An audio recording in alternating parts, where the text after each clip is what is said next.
morning, race fans, and welcome in. It's the 1 mile Milwaukee Mile, which is like no other. It's the oldest operating asphalt oval racing track in the world. To talk about historic, you get it all tonight as the NORA NASCAR Craftsman Truck Series 2023 visits the Milwaukee Mile for race number 18. Yes, we're here during the playoffs and it is hot and heavy. We are ready to get rolling here for what is a very difficult to pass on track, but it should still be a lot of fun as we watch these drivers do everything they can to get by one another for very valuable points leading to the overall championship. I'm Trevor Greenfield. You're watching iRacing live on VirtualRacing.Network. Joining me tonight, as always, team owner and veteran sim racer himself, Christian Snyder.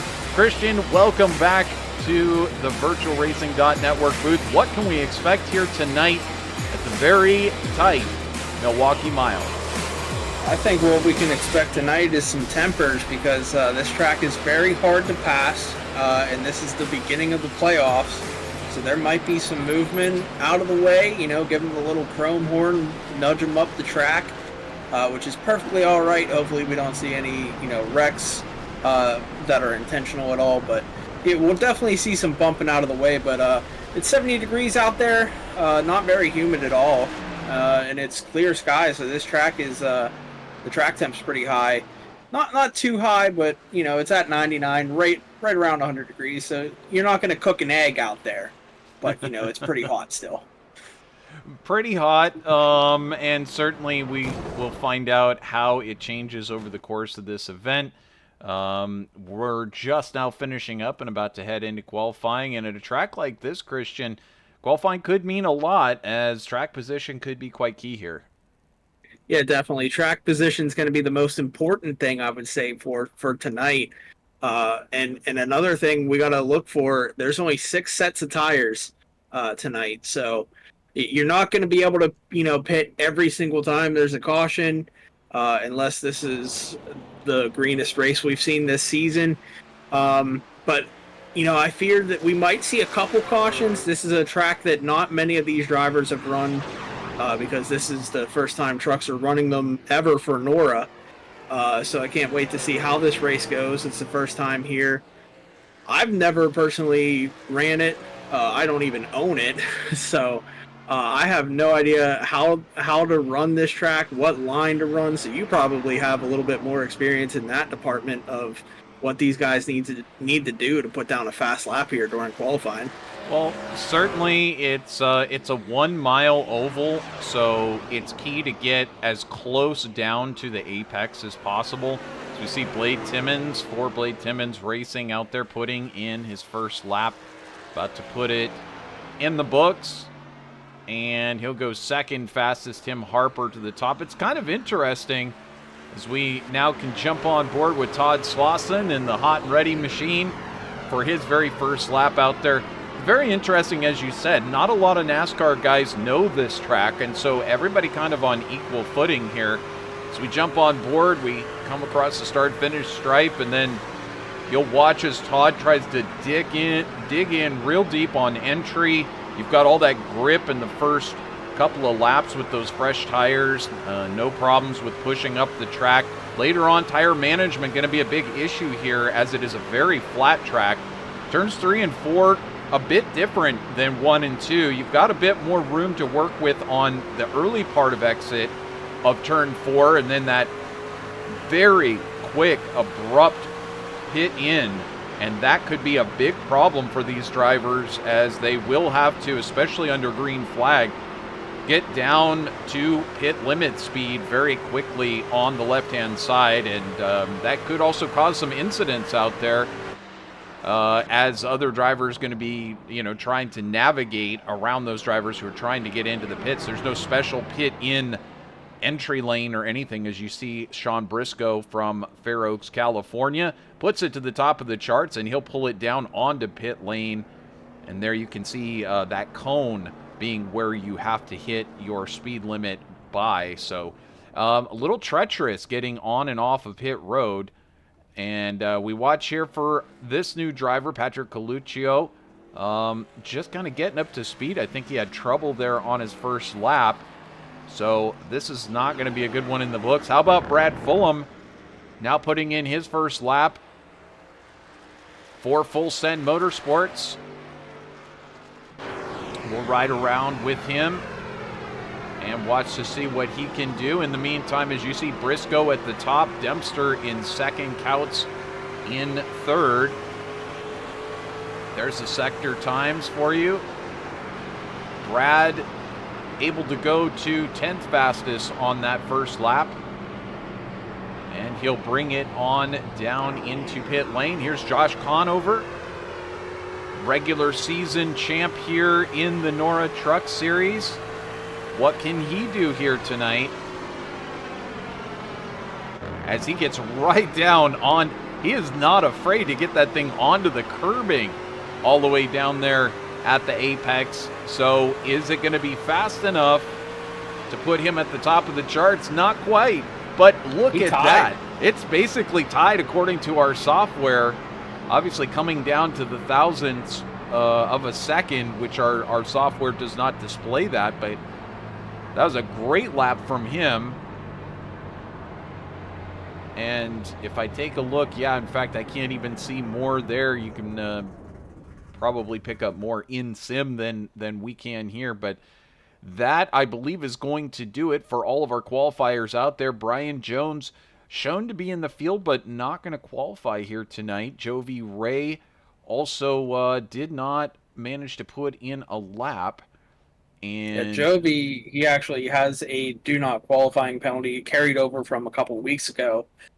He had a couple of pit road penalties and not able to qualify here tonight. I believe, if I'm not mistaken, yeah, Brian Jones also on that list of cannot qualify here tonight.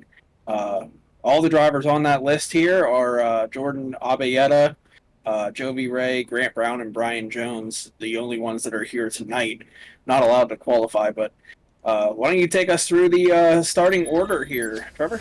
Well, this is exciting. Sean Briscoe, he's looking to get that win here in the NORA Truck Series. Tonight might be the night. It's going to start from pole position for Capital Motor Club. Alongside will be Josh Conover, regular season champ. There you can see the timing and scoring, 4 1,000ths of a second off for Flatline. Starting on the second row, Cody Dempster, and alongside him will be Everett Couts. On the third row, Tim Harper, next to Ronnie Norman. On the fourth row will be Mark Bremkamp alongside of Eric Sable. Blade Timmons will start next to Nick Geilis. Todd Schneider next to Brad Fulham. See the rest of the field here. Todd Slauson and Jacob Gladelich. Torrin Schertz and Cody Height on YouTube. Corey Danielson and Stephen Henning. Brian Jones and Cody Reeder. 21st will be Christopher Heights. Next to him, Grant Brown. Jovi Ray will start in 23rd alongside Dylan Walterman. Jordan Ibayeta in 25th. And Patrick Coluccio, first time we're seeing him out there tonight, in 26th position. Brady Moats, surprised to see him so far back, but he's going to be starting all the way back in 27th. So he'll have a lot of work cut out for him here tonight. Yeah, definitely a lot of work to go through here. A lot of trucks that he's going to have to pass. And like you said, it's very hard to pass at these type of tracks, you know, the 1 mile tracks.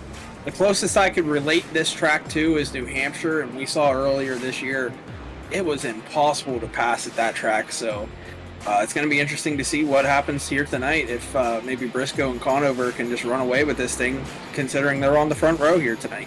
This should be pretty exciting here. Watch these drivers do what they can do to potentially be able to put it into victory lane. I mean, this is, like I said, very difficult to try to make passes here at Milwaukee. So you're going to need pretty much every trick you've got in the books. And as Sean Briscoe's lining up there next to Josh Conover, this is going going to be uncharted territory, as you mentioned, for a lot of these guys. So they're not really sure what to expect on the cold tires, how it's going to be getting through the first stage. Of course, 3 stages here tonight. And also how it's going to feel to drive one of these trucks in there at full speed on the first lap at race trim. Here we go. Green flag at Milwaukee. We'll find out along with you. Sean Briscoe in tight, but out wide goes Josh Conover. He takes the lead on the outside for the moment. Can he hold it there as they race down the backstretch? They're still side by side. And I think it's Briscoe who, by having the shorter distance around, is going to, in fact, take that position. And now here comes Cody Dempster through in the FAFO Motorsports machine. Yeah, good run down to the inside here of Briscoe. It seems like early on here, the inside is the place to be. Conover wasn't able to get the lead from going on the outside. Briscoe was able to hold him off, and now Dempster easily takes that lead off of Briscoe, as we still see 2 wide on back through the field. Well, quite a not a shock. We saw Dempster taking the pole position last week, and now we have a yellow. Oh, we got a truck around. I believe it's Sable. I couldn't tell who that was. It's Sable and Guylis. Oh wow, that's Sable. Both of one of the playoff drivers. Actually, Guylis is too. I was just going to say both of them playoff drivers. We'll take a look and see what happened. I see an off track for Guylis. We'll see whether this was a problem here. Guylis spins there coming through the corner. We'll see if we get a better camera on that. And Sable just comes up behind.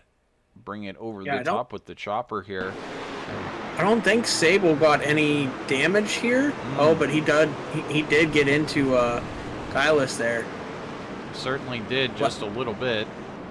Lets him collect it, though. No damage for either driver, but Guylis is definitely going to need 4 fresh tires, and that's going to cost him one of his sets. Yeah, definitely something to consider over the long run. And, of course, here tonight we're going to be doing 55 laps in the opening stage, 110 in the second stage, 175 laps overall here tonight. And he'll bring it. There's Guylis in right now, as we have the pit boxes in the way. There you go. But so let's go ahead and take a look at the points as they stand coming in here tonight. This is the driver standings on your screen. This is after 17 races. Driver in yellow are the ones that are in the playoffs, and as it's pretty easy to see as their points have been inflated to over 2,000, but Brian Jones just in front by about 9 points over Josh Conover. Eric Sable right there as well, just 1 point behind Conover in these playoffs, so that was a very costly incident that he just got into. You see Guylis there is at the tail end of that group, but he's going to have to do a lot of work coming forward. Kind of surprising to see Slauson and Bremkamp not in those playoffs, but they're so close, 1 point separating them, that easily the best of the rest, and they'll be fighting it out through the rest of this season. Here's the owner points after 17 races. No changes whatsoever in the top 10 positions, but as soon as we get back to 11th, you can see BS Motorsports gaining a little bit of ground. Harper Motorsports and the 91 of Full Send dropping positions individually in that race. We come back to the live picture and be getting going green here momentarily as they form up at the front end of this field, and pace car is going to drop away. There it goes. Green flag in the air. Barney the flagman waves it. We're underway again here at Milwaukee. Cody Dempster in the lead with Briscoe and Conover still trying to swap positions and decide second place. They go on to the back stretch, and it's Briscoe who edges just ahead. Conover falls back into third. Harper in fourth, Couts in fifth, Bremkamp up into sixth.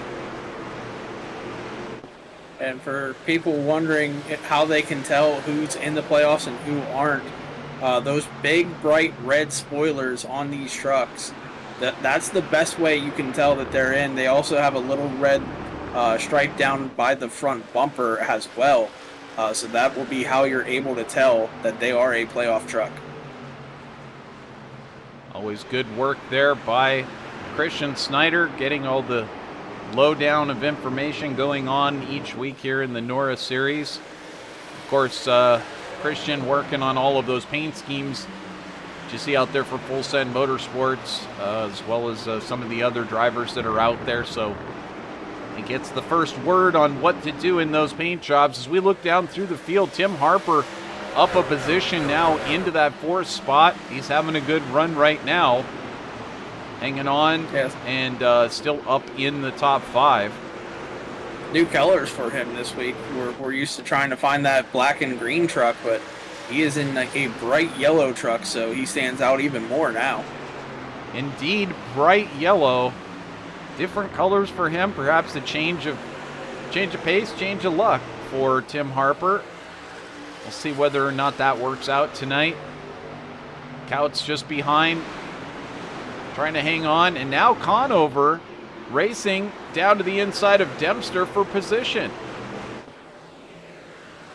And he's going to easily take that spot and pull away to about 2/10 down the front straightaway. And now we see Sean Briscoe looking underneath Dempster as well. So you got to wonder, are the tires already going away for Dempster this early in the run? Well, it's definitely, as I was talking about early on, this is a flat track. Certainly a lot of these drivers would have experienced something like this, short track racing, coming up through the NASCAR ranks, doing maybe some super late model type racing, and you get introduced to these relatively flat, shorter tracks where tire degradation, if you push it too hard on too many of these corners, it can play a role. Now, of course, these trucks having more horsepower than any of that and a bit more weight, it could play a role very quickly. Dempster now back into 2nd. Sean Briscoe fighting on for 3rd. We go on board with Briscoe, and he takes a look. But right now, just trying to claw ahead. Drift King Jacob Gladelich, the man with a win last in the regular season, got him in here to the playoffs. He's checking in over in our YouTube chat room. Great to have you joining us. Let us know if you're out there watching along. We appreciate it. Let us know who you're rooting on. Right now, this is a good race between 3 of the top drivers in the NORA Truck Series. Sean Briscoe is looking to get that maiden victory here in the NORA Truck Series. We know it's going to happen one of these times, but so far winless thus far. Josh Conover, though, well, I put him on the thumbnail this week, and he's driving like it. We talked about this before. We don't normally see Conover march out there to try to take over control of the race, and if he does early on, it's kind of like everybody better be watching out.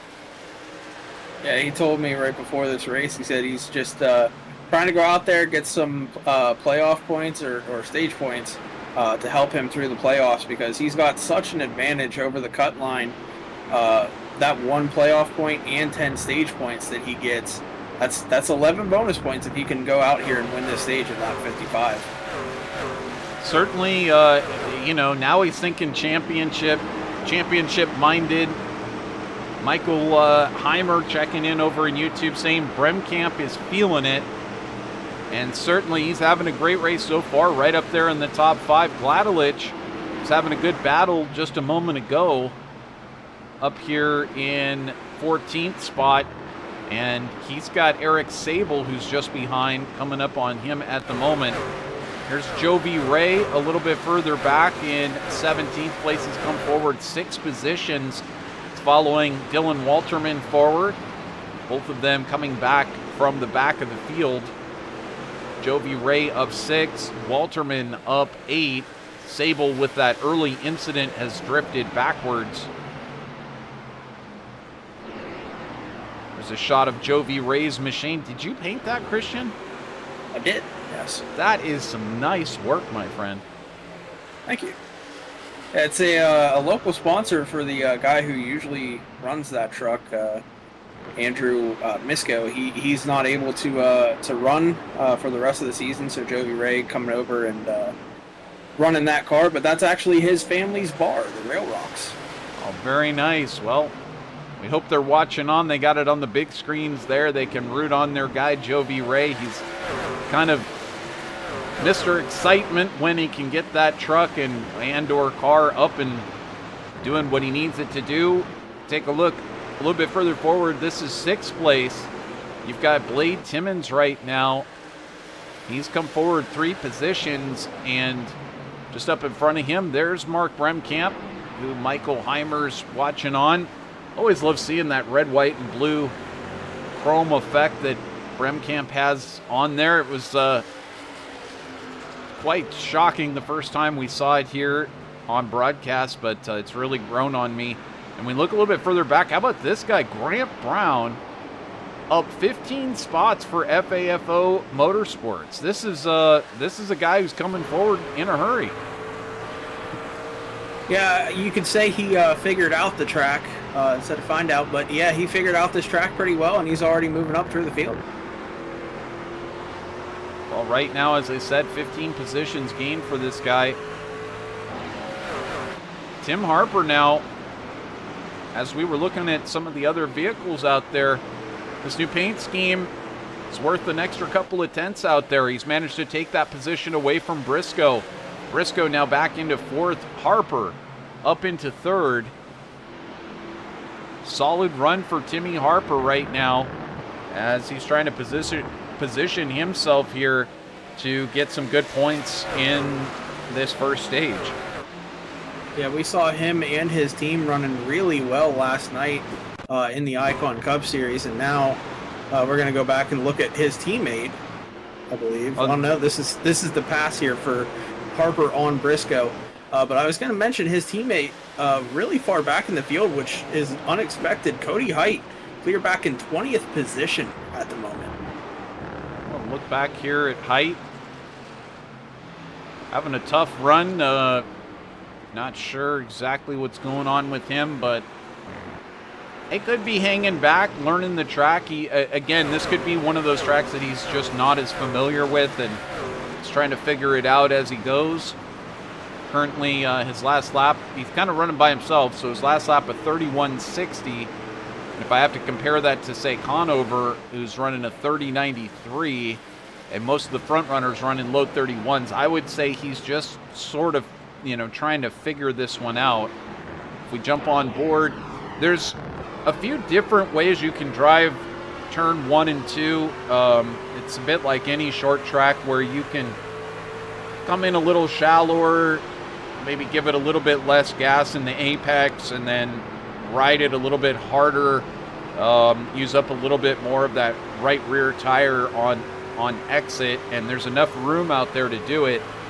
Or you can take sort of the middle groove approach. Here you can see a little bit more of a shallower entry. He's going to bring it all the way down there to the paint at the center of the corner, and that's a fast way to go. It's kind of something you can even do over an IndyCar a little bit, but certainly Cody playing with some of the different lines, because that's not what he did last time, and there he kind of overshoots 3 and 4. He's playing with the exit there as well.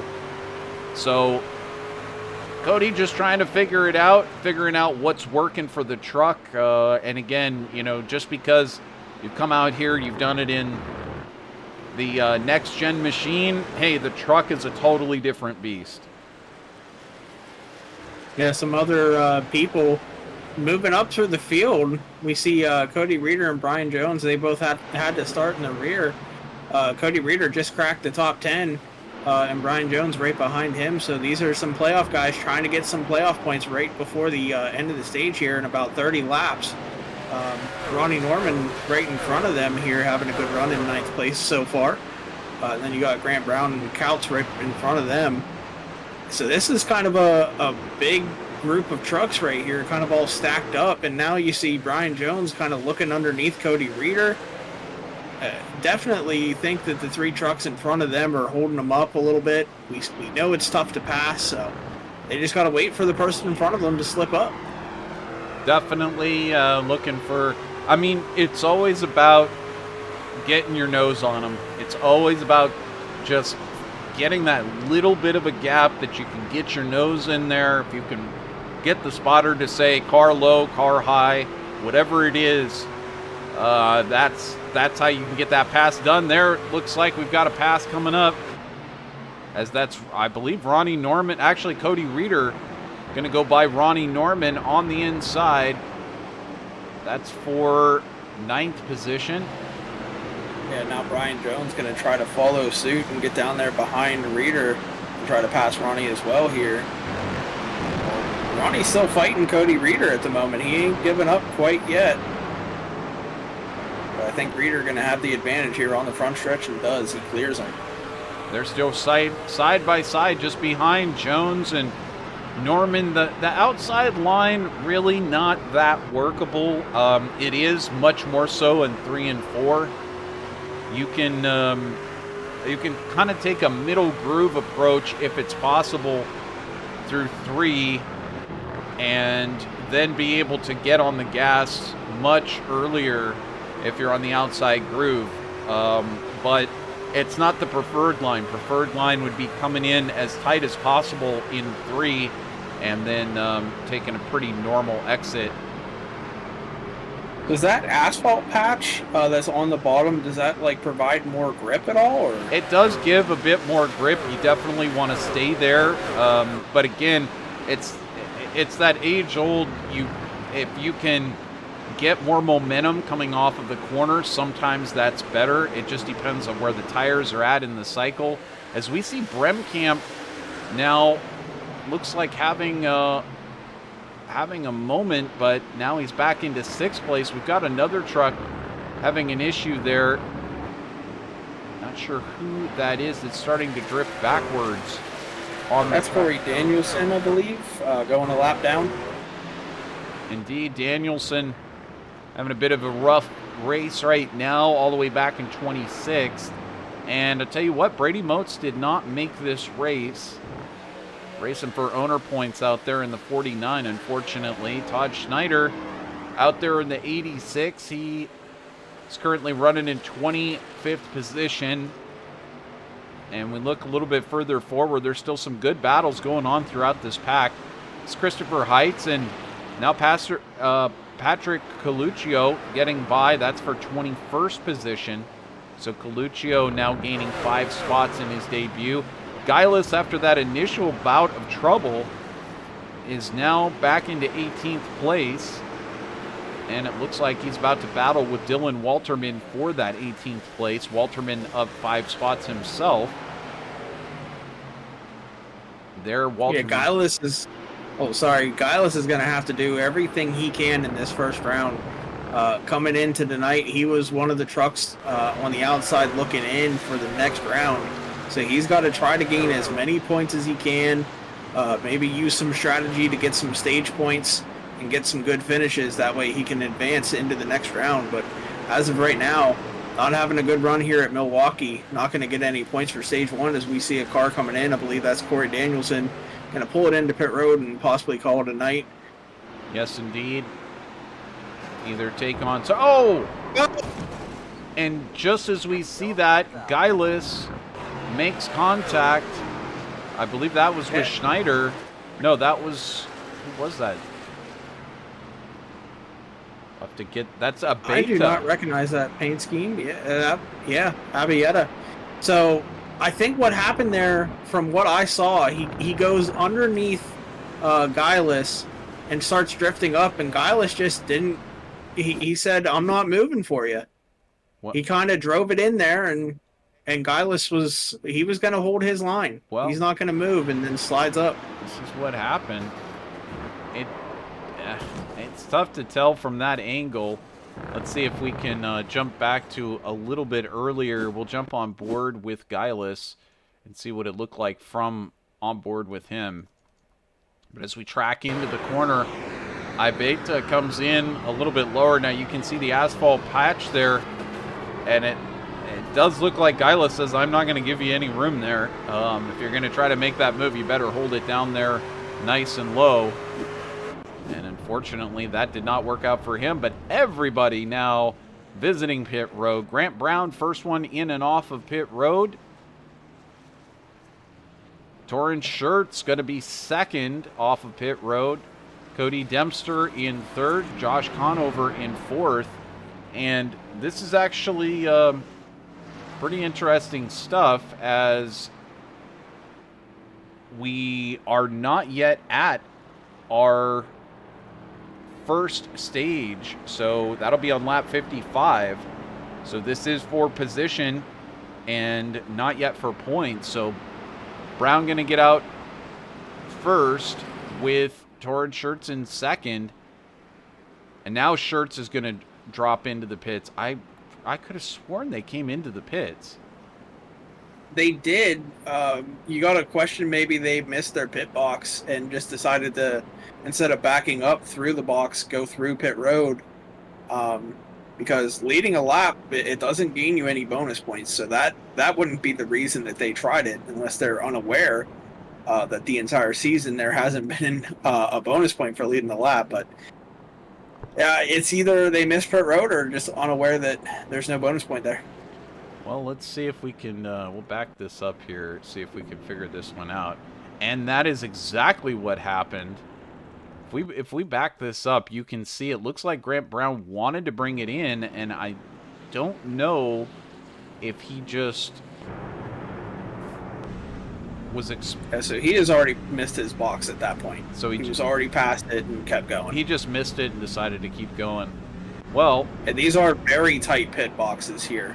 Absolutely. In the real-life races, they, I believe, were only allowed doing stops whenever they were completely stopped on pit road. If I'm not mistaken, it was competition pit cycles.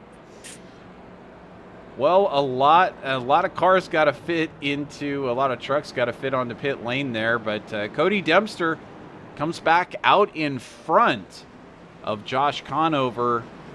Tim Harper in third place, Sean Briscoe in fourth, and Blade Timmons in fifth. That's your top five for the moment. As I mentioned, we've got to get through another 17 laps or so before we get to our end of our first stage. So all these drivers are going to be gunning it to see if they can get up there and get those points, especially if they are in the playoffs. But here we go. Cody Dempster going to lead us back to the green flag. Now, Cody's on that outside line, and that is not the preferred groove. So we'll see whether or not Josh is able to get this one back. And Cody with a big lead headed into turn one, so that's not going to happen. Oh, Brian Jones with a three-wide move into turn one. I cannot believe that there was not an incident. We do have another car, another truck around. I believe it's Gladelich. Jacob Gladelich having an issue. Cody Height also involved. And you know what we always say, cautions breed cautions. So we'll have to go back and check this one out. First, let's check out this move here. As Brian Jones absolutely sent it on this green flag. We'll jump on board. Maybe if we go over the top, it might be a little bit easier to tell. But watch this move from Brian Jones, and I do wonder if this didn't have something to do with the other two having an issue. There he dives down low real early into the corner, and in fact, he manages to make it work out. Didn't actually gain a spot. And the wreck happens probably 5 to 6 trucks behind them, so not a factor in what caused it, but let's see. Oh, that's Cody Height getting tapped. That's just coming through the corner there. And then something happened to Gladelich as they were avoiding that one. Well, back it up and check it out. Is it possible that this is 3 completely unrelated incidents? Gladelich just spinning, and unfortunately Todd Slauson taking some damage there, getting into the left, his left front getting into the right rear of Gladelich. We'll take a look at it from Slaussen's point of view as he came through this incident. There you see in front, Vladelich spinning, and just nowhere to go for the pizza man, Todd Slaussen. You could say he got a bite out of that truck. Hey, he certainly did. It was a little too hot and ready for him. Wasn't quite. Yeah, he went for a Whopper there on the Drift King truck, because that is a Burger King scheme. Oh, have it your way. Unfortunately, if you want damage, that's the only way that Slaussen got it. So with that, we are at caution, our third caution on the night. Lap number 41 here for the NORA Truck Series, the 18th round of 2023. And so far it's been a pretty interesting race, as everybody choosing which side they want to go to. Josh Conover looking pretty stellar out there. Cody Dempster doing a great job climbing 2 positions now, leading this race. Tim Harper trying to change some luck with his new paint scheme out there and doing a pretty fabulous job of it. Real quick, I was just looking at the chase grid and looking at the points here. It looks like theoretically Brian Jones and Josh Conover can lock themselves in after stage 2 to the next round. They are 53 points or 44 points ahead of the cutoff line. So essentially, if they get 10 bonus points, there's no way that anyone can theoretically catch them next week. So they could be locked in after this race. You know, you just gotta love when you get it done early. I mean, it makes you feel good. It's like when you're in school and you got homework. Now you can either, or studying for a test. Now you can either wait till the last minute, feel weird about it coming into the test, don't know how you're gonna do, rush your homework, that kind of thing, or get it done nice and early. Or it's like getting yard work done when it's the middle of summer. You know, you get it done 5, 6, 7 o'clock in the morning. By 9 o'clock, it's time for a beer. No, wait a minute. I would never encourage anybody getting a beer in at 9 o'clock in the morning. Anyway, back to it here. Josh Conover, Brian Jones getting done what they need to do nice and early. Will Cody Dempster be able to pull off the stage victory here? Got about 13 laps to find out. Dempster on it early, and Harper's got a great run. He's going to send it into turn number 1, and he'll get down to the inside of Conover and take that position away. Conover now holding up Briscoe on the outside. Now Conover going to do a little bit of a crossover, protect the bottom, but he's going to also get underneath Harper and try to take second place away, take it back from him. And he's going to complete that pass, but now Harper, he's going to look low again. He's going to cross him over and go underneath him here into turn 1, but Conover sends it in and will easily stay ahead of Tim Harper here. Well, Conover managed to get it back together again, and in the meantime, Dempster able to easily pull out a little bit more of a lead. Now we watch Blade Timmons and Sean Briscoe race it out there for 4th place. Looks like Briscoe just getting hung out to dry on that outside line. It has just not been working, especially early on. We'll have to watch to see whether that outside line comes in. As now we watch, I believe that's Brian Jones has now made his arrival here in the top 10. How about Brian Jones up into 7th place? 12 positions gained for this guy, and he's still marching forward. Yeah, that's no surprise seeing that 45 move up through the field. Another one, obviously the 85 right in front of him, Cody Reeder. They both did not qualify, and already they're up inside the top 5 and 6 there.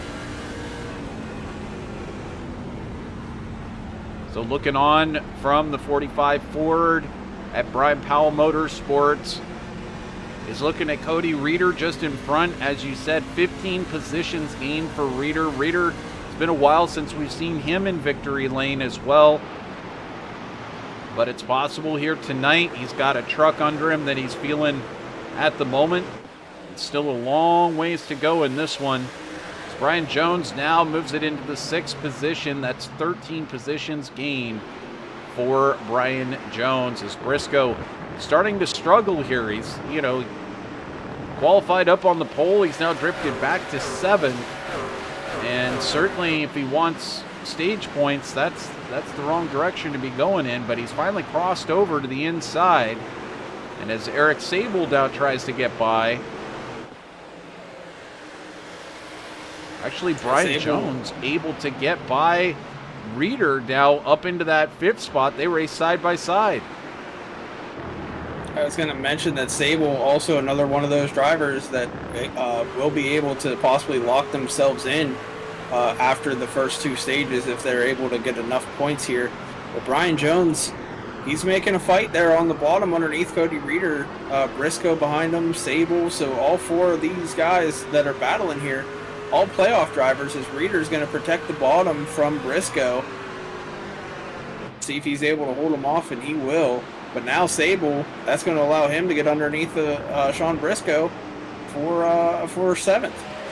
Well, Grumpy Cat's feeling a little happier tonight. He's got a truck that might get him up to the front. Briscoe side by side with Sable there, racing for that 7th position. And Briscoe's got to be wondering what's going on with this in-and-out machine, as he has now drifted all the way back into 8th position. But so far up front, Cody Dempster, FAFO Motorsport, doing exactly what needs to be done, and feeling this truck, feeling the night here in Milwaukee. Right now, carrying this thing forward in a hurry to possible points, and just behind him, Josh Conover doing what he needs to do for the overall championship. Started in 2nd, currently back in 2nd. He's had to fight off some contenders. He's kind of letting Cody Dempster go, as Dempster's just racing for owner points. A little bit further back, there's Tim Harper. He's gained 2 positions so far. And right now, he's trying to hold off a hard-charging Blade Timmons, but Timmons racing for owner points. Again, not somebody he really has to be concerned with. The guy he and everybody has to be concerned with is this guy who's right now in 5th place. Brian Jones is on a tear. He has absolutely been on fire this season. In fact, it's been a little while since we've seen Brian in the victory lane. Last time that we saw him in victory lane was Worldwide Technology Raceway, which was 2 full months ago. But he's had so many top finishes that he easily was able to be right there on the final race in contention for the championship. But of course, it was Josh Conover who managed to pull it out there in that final race. Yeah, by actually tying Brian Jones with the 3-way tiebreaker for the regular season championship. That will go down in history as one of the craziest ways to win that regular season championship. But tell you what, Cody Dempster out here, he's telling these playoff guys, if I was here from day one, I would be a threat, because he's out front and pulling away with this thing. He is absolutely doing what he needs to do, but of course we've seen this so many times out. You may be able to take the stage 1 victory, but can you hold on through stage 2 and the finale? That is why we run this full-length race. There he comes across the line, and there is the yellow flag. So your top 5 is going to be Cody Dempster, Josh Conover, Tim Harper, Blade Timmons, Brian Jones. That is your top 5. So Jones manages to get up there and get those extra points. Conover gets some extra points in 2nd place. And we'll have to find out whether that's good enough to lock them into the round number 2 championship of this, of the playoffs.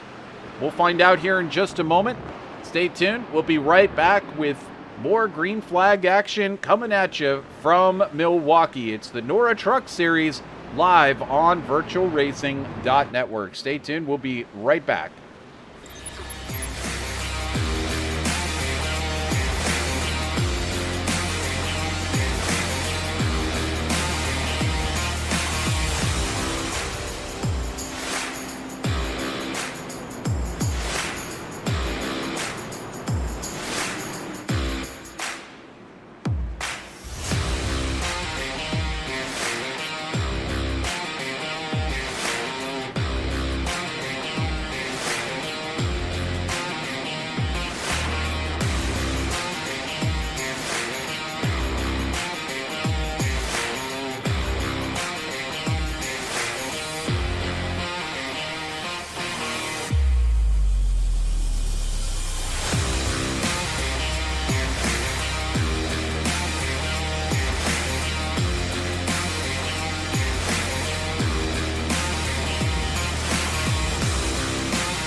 Welcome back here on VirtualRacing.Network.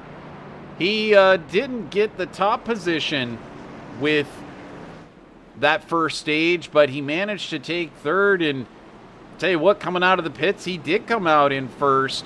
Congratulations, Tim Harper. Pretty gutsy call there, taking no tires on pit lane. What's the call like there, and do you think that's going to work overall here in the second stage?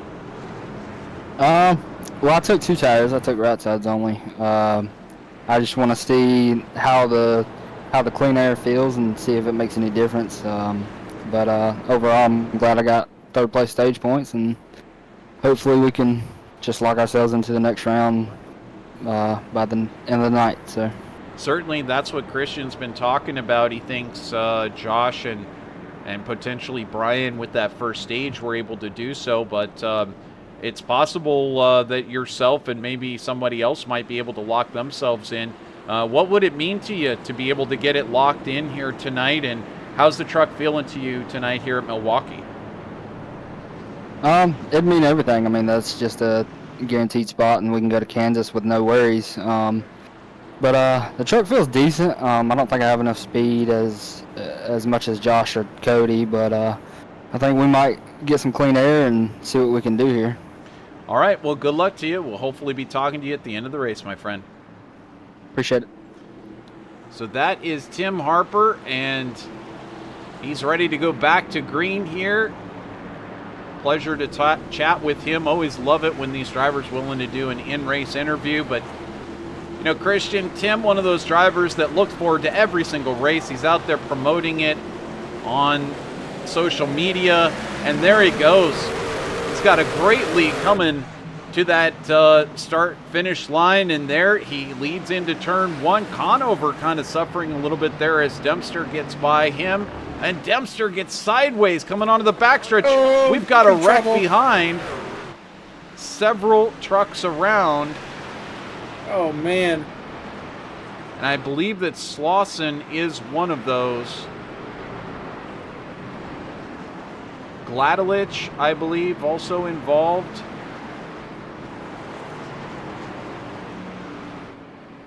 We'll have to back this one up and see if we can tell exactly what happened here.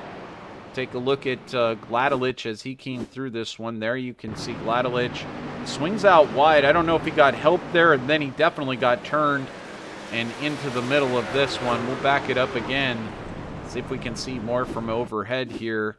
We'll back it up a little bit further. So just coming through the corner, there's the number 85 just behind, and makes a little bit of contact. 85 gets touched there by, I think, Beta, and then several I believe other that's drivers. Couts. Yeah, that's Couts in the 32 that was behind Reeder, but he just got loose on his own, and then after he was already loose, got into Gladelich, and Couts wasn't able to check up and gets into the back of Reeder here. You'll see he gets loose on his own here. In just 1 second, if we can go back to it here. There he is. So he gets loose right there and then gets help into the 14 after he got loose. So unfortunate break there for Cody Reeder, because that will now be a caused caution for him. So he's got to be careful, because if he gets another one, he could be parked. That's how quickly fortunes can change, and you end up on the principal's bad list. My goodness me. So right now, Gladelich sadly sitting on pit road, and there's one of your trucks out there as well, Christian. Looks like you're going to have the Full Send boys working overtime to patch some repairs on that one. The way the season has been going, that 22 pit team, they definitely need a raise. Todd has been caught up in a lot of stuff, and they've done excellent work on this truck every single race to keep it clean. So they need a raise down there, I think. Well, sadly, you're only paying them in pizza, and it'd be nice if you could pay them in U.S. currency, as everybody does have bills to pay, as you know. Well, we'll see what happened when we fired the gnomes from the broadcast. I actually hired them to work on the truck. So that didn't. It's working out pretty well. That explains why I can't really see the gnomes. They're very small, and They are. But that helps with the travel costs as well, and they can all share one bed for travel and Suitcase, but yeah, a suitcase, exactly. So, well, I mean, very economical operation running over there at full send, but the rest of these teams using real human beings and not afraid to pay full budget. So we'll see if we can get you some more sponsorship money headed that way. Speaking of which, Snyder Graphics, proud sponsor of the 20 to go segment here for the NORA Truck Series and NORA Cup Series. So if you're out there and you want a wrap for your truck or your cup machine, shoot, you name it. If it's on iRacing, I bet you Snyder Graphics can do it. Reach on out, facebook.com/Snyder Graphics, and it'll go. That money goes directly into the race team and repairs on any of these full send motorsports machines. it definitely helps out. I tell you that. Yep. You can only do so much work. I mean, they will not trade over at Lowe's, for example. You can't get the coach work that you need for these machines or the bear bond or anything in exchange for pizza. So I use AAA to tow these trucks to the track. So, but anyways, we're about to go into the restart zone. The pace car is going to pull off, and Tim Harper and Conover side by side. And again, Harper with a good restart as we are back under green here at the Milwaukee Mile, and Cody Dempster drives it in deep into turn one. He's still got a truck to his inside there as we see trouble on back in the field. That's one truck around, and the caution is going to come out for that. I believe that's Torrance Shirts for BS Motorsports. Shirts really... Another playoff driver. We saw this last week. I think 7 out of the 10 drivers were involved in incidents, and now again tonight we're seeing all these playoff trucks having a lot of trouble. Ooh, 3 wide already. This doesn't look good. Norman gets involved, sends him around. I think that was Jovi Ray to his outside. Kind of ping-pong there. Well, we'll back it up a little bit further and jump on board with Shirts as he comes into the corner. There's Jovi Ray on the outside. Ronnie Norman just in front. Okay, so here's the green flag. Torn gets a pretty good restart, I'm sure. Yep, he's going to get a run on Norman here. Chooses to take it low. And then a little bit of contact there from Jovi Ray into Norman and then into Torn, and it sends him around. So I think Jovi maybe didn't know that they were 3 wide, comes down to run his arch into the corner, and gets into Norman just ever so slightly and sends them around. Be able to see more from possibly the blimp cam here as we go into turn 1. Go across that start-finish stripe. Head into turn 1. There's Ray on the outside. I think that's all it is Ray kind of turned in a little bit more, expecting that Norman would move down. Didn't think that there'd be 3 trucks there overall. But the spotter does call out to you 3 wide. Sometimes it's a little glitchy, though, so it can appear as though you're 2 wide. But either way, all these drivers having to make it work out here. And right now on lap number 67, we're going to be going to lap 110 here in this second stage. So we'll see who can position themselves here at the end of this segment for more points. Did you happen to get anything, Christian, as far as anybody who's locked down into round number 2 of the playoffs here? Well, it looks like, from the looks of it, Brian Jones, the only one currently that is now locked in. Torn Shirts coming into this was at 2022. And Brian Jones, with those points that he accumulated in Stage 1, is at 2081. So Torn Shirts would basically have to win 2 stages and win the next race in order to even come close to where Brian Jones is. There's so many trucks below him that he is now locked in. Well, that is good news for Brian Jones. Bad news for the rest of the field. But either way, it's what you would expect, and I think Brian Jones is going to be there to the very end. He's just one of those solid racers right now, up into 4th. He's gained 15 spots here tonight. Brady Moats saying we can't afford a full budget because we've been way too ready to wreck at Ready to Wreck Racing. We're going to need to lease a gnome crew from Full Send. Get with me after the race. Might be able to send a little bit of them over your way. He says we're willing to pay in plenty of Little Caesars. Well, there we go. Yeah, that's a good deal. I like that. That's a good deal. I mean, Little Caesars, it does have a cash value, so I guess we'll work with that. We know Todd Slauson will drive for pizza, so that could work. Well, I'm glad that this could work out over VirtualRacing.Network. We're all about networking here and getting drivers together. Tim Harper, your leader, he's been doing a solid job. He was kind of hanging back in 2nd and 3rd. He made a very, very difficult call to just take right side tires. You heard it here in the driver interview just a moment ago. Harper saying himself, it's a gamble, but let's see if it can pay off. He's going to step on the loud pedal. We're green once again here at Milwaukee.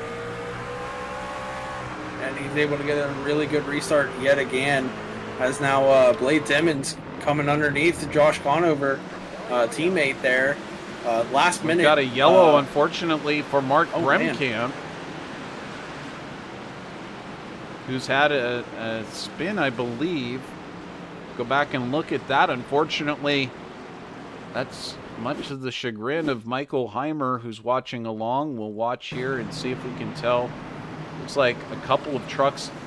It looked like Bremkamp got a run into another car.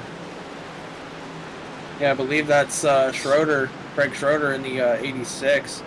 Looked like it was a little bit of a stack up going into the corner, just a chain reaction type deal. And then he got into the back of Schroeder and went around here. Does in fact make contact there.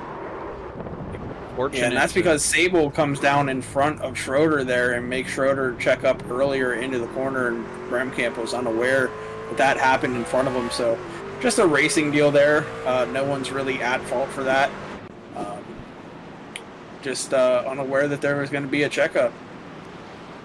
Well, as is the case, we're going to take our chance to take a little break here.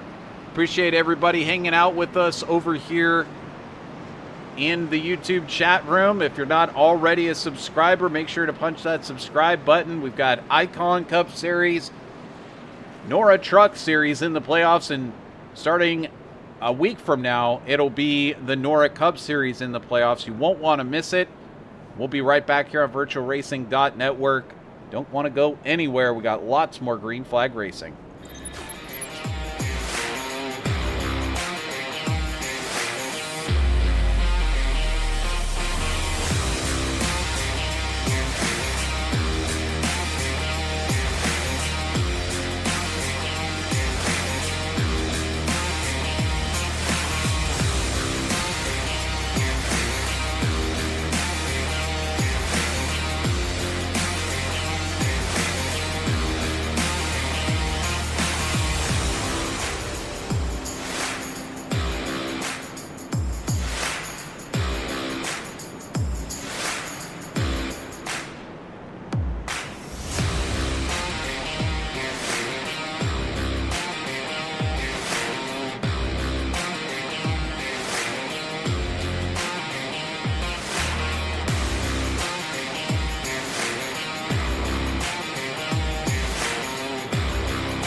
Welcome back here on VirtualRacing.Network. It's VirtualRacing.Network Business Networking LLC, GNOME LLP. And Christian Snyder. That sounds about right. It does. Christian Snyder, he actually still has a couple of reasons to be really positive about tonight, as we've got Brad Fulham currently running for Full Send Motorsports in 7th place, and Jovi Ray in 8th place. But from what I understand, Brad a little under the weather tonight, so kind of fighting it out, trying his best to fight through the sickness. Hopefully he can make it through tonight, but it sure does feel better to be in the top 10. That can make you feel pretty good and make you feel like staying out there on the track. Yeah, we've seen it in real life whenever drivers go into a race, maybe not feeling 100%. It makes them almost like more focused on what they have to do. Makes it like less fun almost, but it makes their focus go way up. So maybe I need to tell Fulham to go out there and get sick more often to run like this. I mean, this is one of his best runs of the season. Love to see that 91 up there toward the front, but we're going to be restarting this lap here. Tim Harper, he's making this work. He's making us question whether it was a rough call, because I think it was the right call now. Well, he's got to make it to 110 to make it really count, and there is Blade Timmons with a great run. He's going to steal second place from everybody. Yeah, an absolutely great jump. And what I was going to say before I was really interrupted by that last caution, Blade Timmons last minute actually filling in for the number 3 truck for Flatline.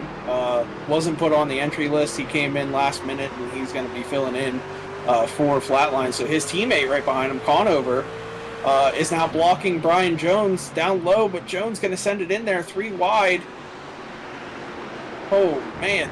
They made that work somehow.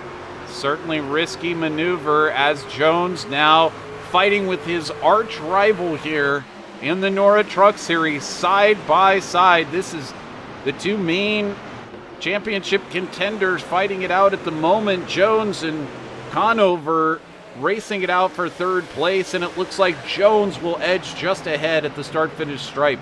They head down into turn 1, and now Cody Dempster going to try his move on Conover as well. Can Conover stay in it hard onto the backstretch?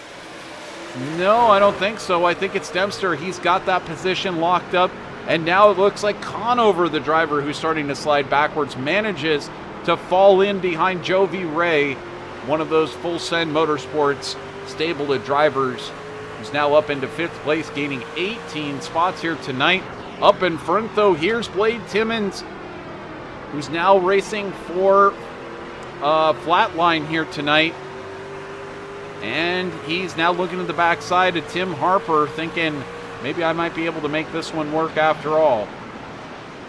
Yeah, believe it or not, that 3 truck is in the owners playoff, so he's up there battling for a spot in the owners playoff, so he's not going to lay over and let anybody by. He definitely needs a good finish in that 3 truck for Josh, so he's going to do everything he can. But Brian Jones going to send it underneath him, and he's going to take away 2nd place. Say hello to 2nd place, Mr. Brian Jones, now gaining 17 spots from the back of the field to the front, all the way up into 2nd at the moment. I wish there was a way that he could change the expression of the cat on the back. Whenever he's making passes, the cat smiles, and whenever he is not having a good time, it frowns. That would be amazing. Well, I'm pretty sure he just his frown kind of turns just a little bit happier for just a second whenever Brian pulls off a pass. Michael Heimer says, my BS brothers have had some bad luck, and indeed, one might say it's some BS that they're going through over at BS Motorsports. Currently back in 16th place for Torrance Shirts. Not having the type of night that he would like. Mark Bremkamp now back here in 19th spot. And Heimer having to look on, and, well, again, there's a lot more of this race to go. We're still not even halfway through this one yet. So keep watching along, Michael. It could change at any moment. Do you get to send double the number of gnomes over the wall on pit road because of their size? I was about to say I could send some gnomes over to BS if they're having an issue, but I wasn't aware of that rule about the gnomes needing more of them there. I need to send them out there. The gnomes kind of do what they want to do. I don't think the officials on pit road, even have anything they can say to the gnomes. Josh Conover takes over the lead in front of Cody Dempster, or takes over the position, fourth in front of Cody Dempster. So Conover starting to claw back some of those positions. But this is where the real battle is now. Tim Harper has a new driver to contend with on his rear bumper. It's Brian Jones at Brian Powell Motorsports. I think these two are best friends, you know? I really do. That's one way to label their relationship. Harper and Jones some incidents. have had some definite comings together over the course of the season. I'm sure they've managed to patch it all up and are hunting buddies at this point, but I think we'll find out very shortly how well these two respect each other, as Jones is possibly going to be taking a look here before long and trying to send that thing down to the inside of Harper. Harper, in the meantime, last time by a 30.78, putting in good laps out there, and Jones almost tagging the back end of Harper. That was close there. Jones looking back here, let's see if Jones is going to be able to make a move here in this corner. He gets such a good run in the middle of the corner. He's able to roll the corner a lot better, but just can't quite get into it. But we see behind them, Conover now underneath Blade Timmons for third. Indeed, here comes Conover back. So Conover starting to pick up here at Milwaukee as he drifted backwards on the outside lane. He's now starting to gain it back on the inside. But of course, Jones and everybody else were the drivers who took the left side tires as well. Harper only taking right side tires, and this could be the point where those left sides really start to play a factor. Here comes Cody Dempster down the inside of Blade Timmons into the corner. That's not going to pay off. Oh, Cody actually did keep it in there, and he's going to try to take that position. He can't quite do it, as it looks like Timmons moved over just a little bit, and just behind there you see Briscoe and Sable fighting it out for position. Yeah, Sable going to take that spot, and now he's going to look to try to get up to Cody Dempster and take away fifth place. So Sable finally starting to have some life here mid-stage 2. I'll tell you what, they said you can't pass here at Milwaukee, but we're seeing lots of drivers able to get it done where they need to. Here comes Brian. No, he thinks better of it. Oh, but Harper's going to move up the track, was able to hold it for now, but he overdrove the entry, slid up the track, but keeps Jones behind him. He's going to try to win stage 2 and lock himself into the next round, but Brian Jones definitely making a threat of that. Maybe someone should radio up Brian and tell him, hey, you're already locked in, you might not want to force the issue too much. Well, certainly that's not really in the vocabulary of Brian Jones. And you can tell what's motivating Josh. Josh sees Brian Jones up there having all the fun, and he certainly doesn't want to let Jones out of his sights. I don't know if Josh is necessarily able to do the math in his head of where he needs to be relative to Jones, but certainly he knows he needs to stay with him, if not try to pass him, as there is a side-by-side battle happening just behind. That is for fourth place on the track. Dempster and Timmons side-by-side. Now yeah, this is going to, I was going to say, this is going to allow Sable to get underneath Timmons as well now. So Sable, he's going to take fifth place away from Blade Timmons, who is starting to fall back here late in stage 2. He's trying to hold it out there on the outside, but man, up in front, the front 3 are bumper to bumper right now as they come out of turn 2, but still side by side here with the money line Ford of Eric Sable underneath the Rowdy Energy number 3 of Blade Timmons, battling through this corner here. I tell you what, Blade's making the outside work more than anyone I've seen so far here tonight. Absolutely. There is some grip to be had out there, to some faster exit speed to be had if you can play it just right off of turn 4, for sure. But that that lap not looking so successful on the outside. Sable moves up. Briscoe now takes the position as well from Timmons. Timmons now back into 7th place. Oh, we got a 3-wide battle possibly happening here for the lead. And Conover dives to the inside of Jones. This is for position. This is for the championship. You wouldn't want to tangle if you're either one of these drivers right now. Too much at stake. Oh man, he's driving it in pretty hard there. Let's see if he's able to make it stick on the bottom. Harper being up on the outside, giving that dirty air to Brian Jones may help Conover here through turns 1 and 2, but dead even across the line. Here we go through 1 and 2 here. Dempster, this is allowing him to catch up to this with them being side by side. So watch for Dempster to possibly get underneath Brian Jones here within a matter of a lap or two. So Conover able to pull it off over Jones. Low tap. And certainly Conover sending a message to Jones. You may be able to get a couple of points up on me here tonight, but I still have the talent to get back around you if I want to.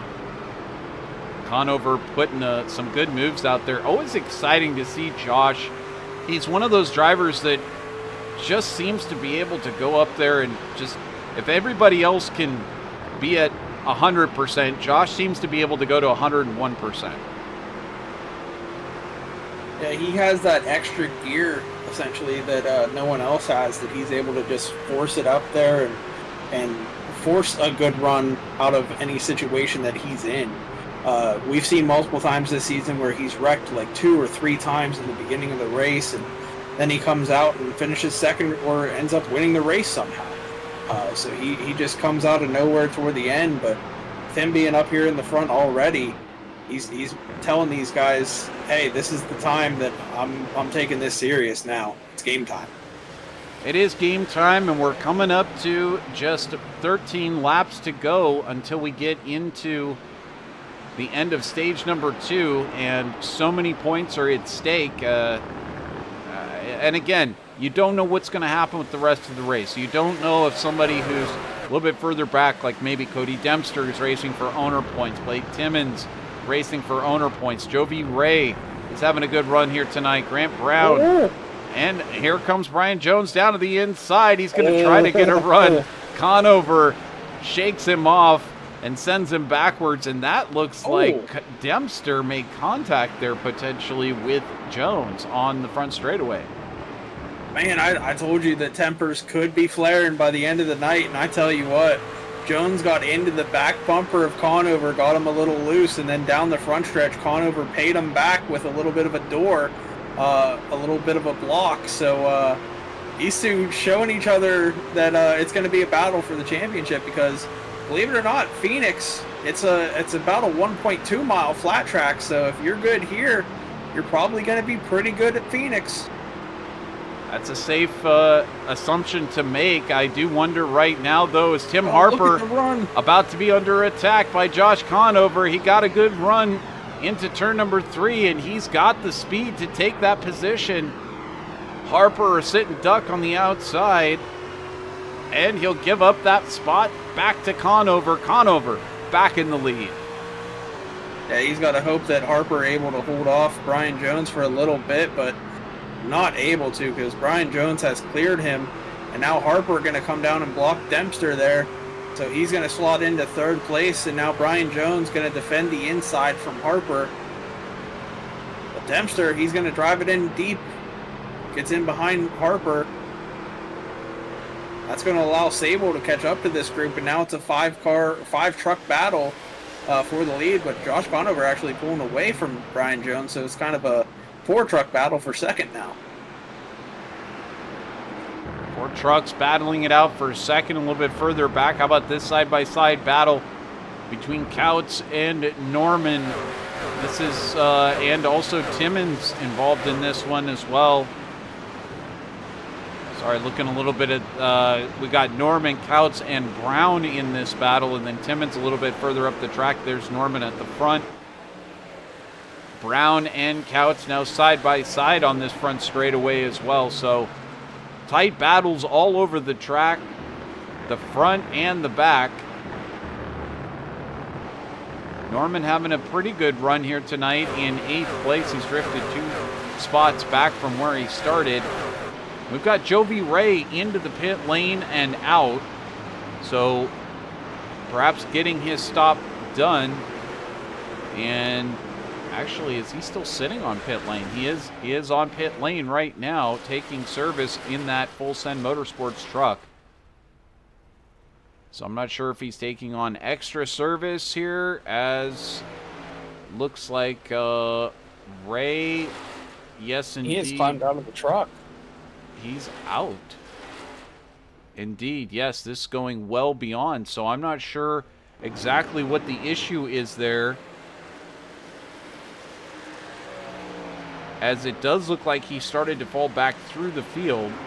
So we'll see if we can get some word on what happened to Jovi Ray as he was running up there in the top 10.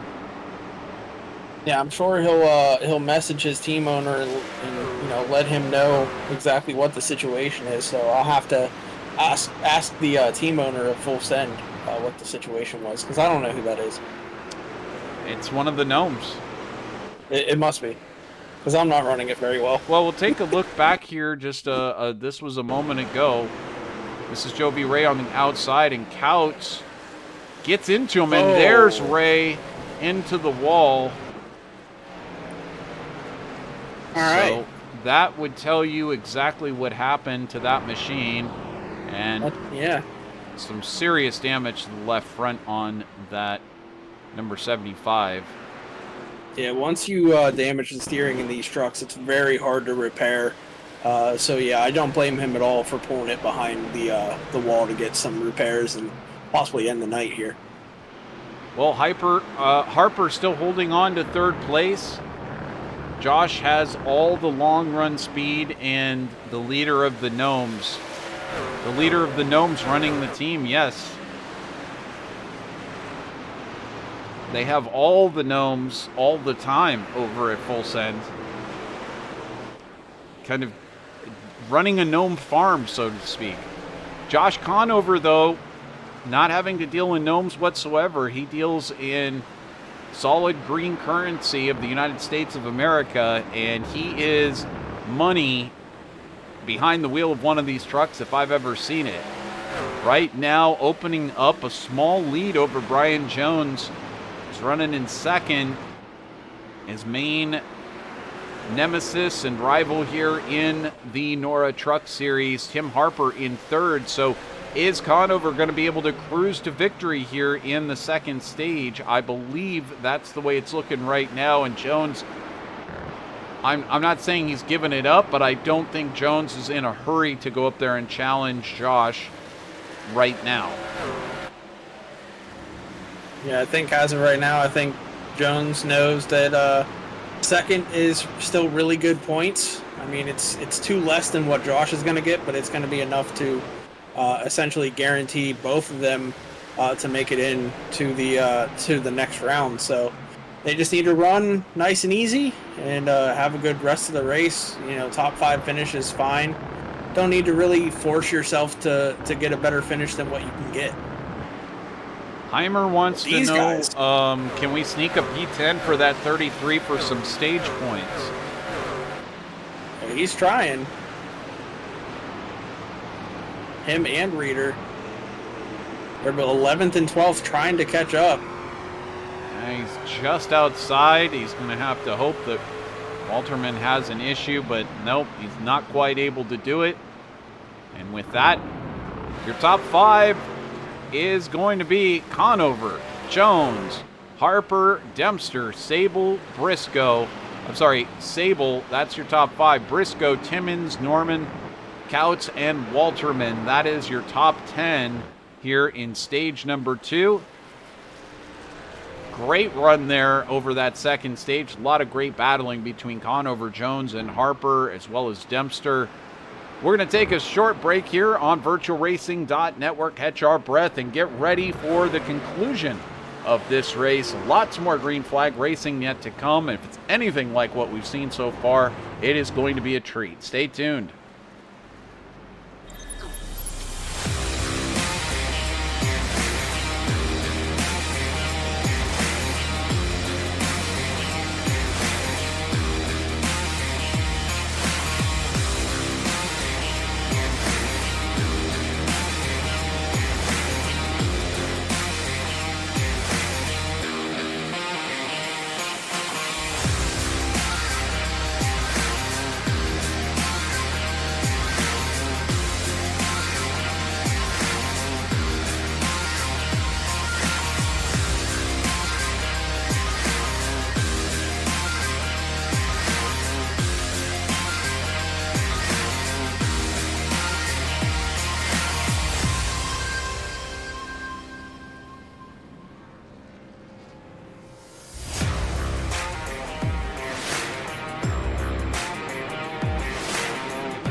And welcome back here on VirtualRacing.Network.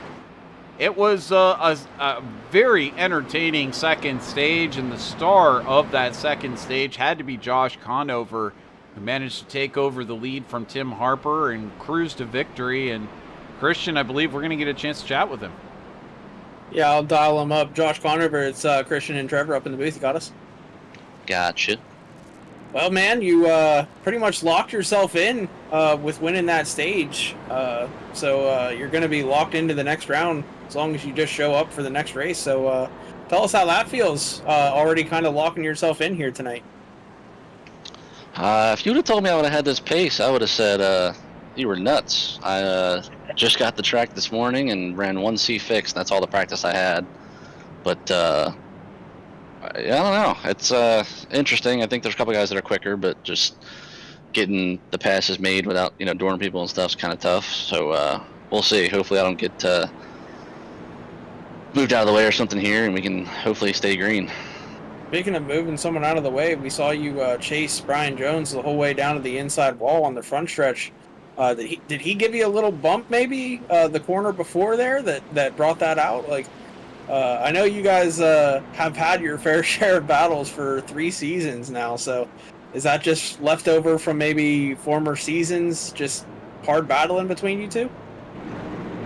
Maybe. I didn't know if I got him when I got under him in 1 and 2, and then when I went to get under Timmy, I was actually under Timmy, and he kind of gave me the bumper and got me out of shape, and then obviously I wasn't too happy about that, so I kind of just didn't really, fence him or anything, just kind of showed him that I wasn't happy, but I don't know, we'll see. It's still a long race. Still got 61 when we go back green here, and still a long season. I know we're in the playoffs, but anything can happen. All right, well, good luck the rest of the night, and hopefully we talk to you on the podium at the end of the night. Thank you. I need my brake to stop sticking. Well, exciting. All right, Trevor. Exciting stuff here as Tim Harper chooses the outside, and we'll see whether or not it's going to be Josh Conover who manages to take this victory here in the second round of the playoffs. Conover leads us to the green flag once again, and Dempster gets the run on Harper down the inside. Dempster goes. Jones going to send it as well. Senses the opportunity. Tim Harper stuck in the middle between Briscoe and Jones, and still some fighting going on. There's Jones down to the inside of Briscoe. Briscoe all the way up into third spot now. Oh, and Jones gets sideways. Jones going backwards. Man, oh man. This is just like IRP last week. We've seen all these playoff guys having issues so far. My goodness. I think the only 3 that have kept, or maybe 4 that have kept it clean, Conover, Briscoe, Sable, and Harper. Well, this was Jones getting into the corner alongside of Briscoe, and he just loses it all on his own. Fortunate for those trucks that are behind that they did not hit him. jump on board I think here. Guylis came in and caught a little bit of his back bumper here. Yeah, he just kind of gets into the corner pretty hard and then loses it, and he tries to hold on to it, but then right here, Guylis gets into his rear bumper. He did everything he could to avoid that. Jumped high, tried to avoid it, just unable to. And man, Brian Jones, he can't catch a break for these playoffs. I believe he was involved in a pretty significant incident last week as well at Lucas Oil, or 2 weeks ago, I believe. Well, either way, this does change things quite dramatically, and certainly Josh Conover, as optimistic as he might have been several minutes ago, he's certainly got to be a lot more optimistic right now towards how this playoffs is working out for him. Right now, he's up in the top spot, and unless Jones can manage to get through this entire field, he's well on his way to taking a sizable lead over Jones in these playoffs. Dempster is going to be in second, and Ronnie Norman claws his way up there into third. Eric Sable in fourth, and Tim Harper back to fifth. BS Motorsports, Torrance Shirts in eighth place. So Michael Heimer, there you go. You got your wish. He's up there now into the top 10 at the time when it counts. And Mark Bremkamp right now back in the 12th spot. So still some racing to go. He might get a top 10 before the end of the night. Brady Moats saying it's gnome-tacular. Indeed, we agree. Tonight's broadcast, gnome-tacular indeed. I'll tell you what, Ronnie's got to trademark that Storm and Norman name. Make some t-shirts, make some money off of it. Man. Yeah, of course, our reference for that being Norman Schwarzkopf back in the Gulf War, who was known as Stormin' Norman, but now Ronnie Norman coming through the field, certainly deserving of the moniker. And Norman, one of those drivers that, once again, he's up into third place. I mean, he's not one to go up there and necessarily challenge Josh for the lead. But if he's up into third place with about 60 laps to go or so, you can't really count out Ronnie Norman. He's one of those guys that if it turns into, the front two having an issue, Norman is exactly the sort of guy who knows exactly where to place his truck to take advantage of it. Yeah, I think Conover right now very happy that he's got Norman behind him, because that's his team that he doesn't necessarily run, but it's under his name. So you got Norman, Sable, and Couts all for that team, all in the top 5 there to maybe block for Conover the rest of the race. Mm-hmm. They're in the right position to do so. And that should be noted that Norman not racing for the championship, for the Drivers' Championship. He's racing for Owners' Points in that Owners' Championship. But nevertheless, if victory were to fall into his hands, I'm sure he would enjoy that quite tremendously. Here we go. Josh Conover leads us back to the green flag. And Cody Dempster on the inside, able to hold on to second place. Ronnie Norman still able to hold into third. On the outside, you see Couts and Harper side by side back here. And now there goes Sable, trying to hold off Ronnie Norman, and he does manage to get that position away. So Norman drifts back to the outside. Yeah, Norman just took the he took the entry of turn 1 up high, led him underneath as we have a caution on the speedway. And it's Guylis. Oh man, a rough night goes worse for Nick Guylis in the 24, the Craftsman machine. Well, Guylis came in with big hopes here tonight that he'd be able to get his playoffs going and maybe get into the second round, but let's take a look what happened here to Guylis. Looks like he's already a little sideways at that point. Let's see if we can figure this one out here as Guylis exiting turn 4 just gets loose. Makes contact then into the inside wall.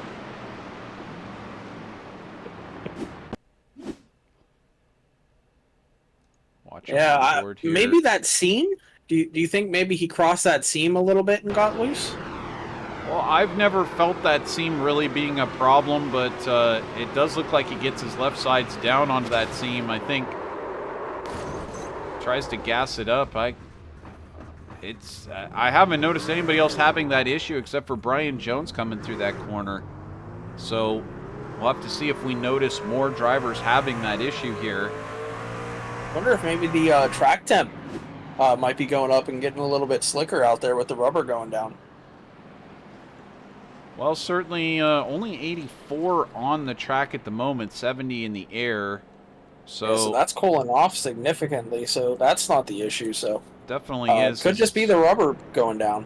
It's 4:24 p.m. and it's not overly humid. It's not, but the breeze isn't necessarily affecting these drivers at all. So really difficult to say exactly what got to Guileless there, and certainly a driver the skill level of Jones having that same issue earlier certainly says that there's something there. It's not just Guileless. So back up front though, Conover trying to inch forward towards overall victory tonight. Dempster sitting in second place, Sable in third, Ronnie Norman in fourth, Couts in fifth. And we're going to step away for just a moment. We'll be right back here on VirtualRacing.Network. And I'm pretty sure it's going to be green flag all the way to the end of the race. Stay tuned.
And welcome back here on VirtualRacing.Network. We're under our 10th caution of the night, 8th for incidents, and this time it was Nick Guileless who got into a self-inflicted spin. Here we go though, Josh Conover, as we watch from up here in the stands. Got a great view of the action. Sold out crowd here for the NORA Truck Series at Milwaukee. That's great news. We appreciate all of these fans turning out in droves. And now side by side, Cody Dempster and Eric Sable for second place. Sable on the inside, Dempster on the outside. Sable inches ahead. And he'll pull it into second place. Sable's trying to get himself locked in. If he wins this, he's locked into the next round. You know, Josh already is, but getting that win will guarantee it. So and we're yellow again. There's Grant Brown having a moment, getting sideways. Man. Looks like we've got a couple of trucks around. There's Brad Fulham and Christopher Heights as well. Well, Fulham was having a great night. until that happened. So let's see what we can determine from this one. This is Brad Fulham's look at everything, and he just gets run into from the back by Grant Brown.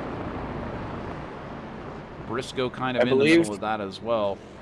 I believe Dylan Walterman ahead of him got sideways, and that caused Brad to check up a little bit. And unaware of the checkup, Brown just gets into the back of Brad there.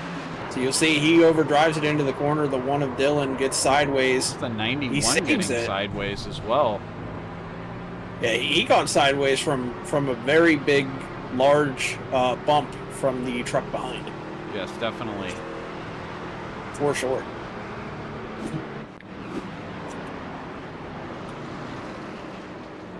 See what Grant Brown saw on board here.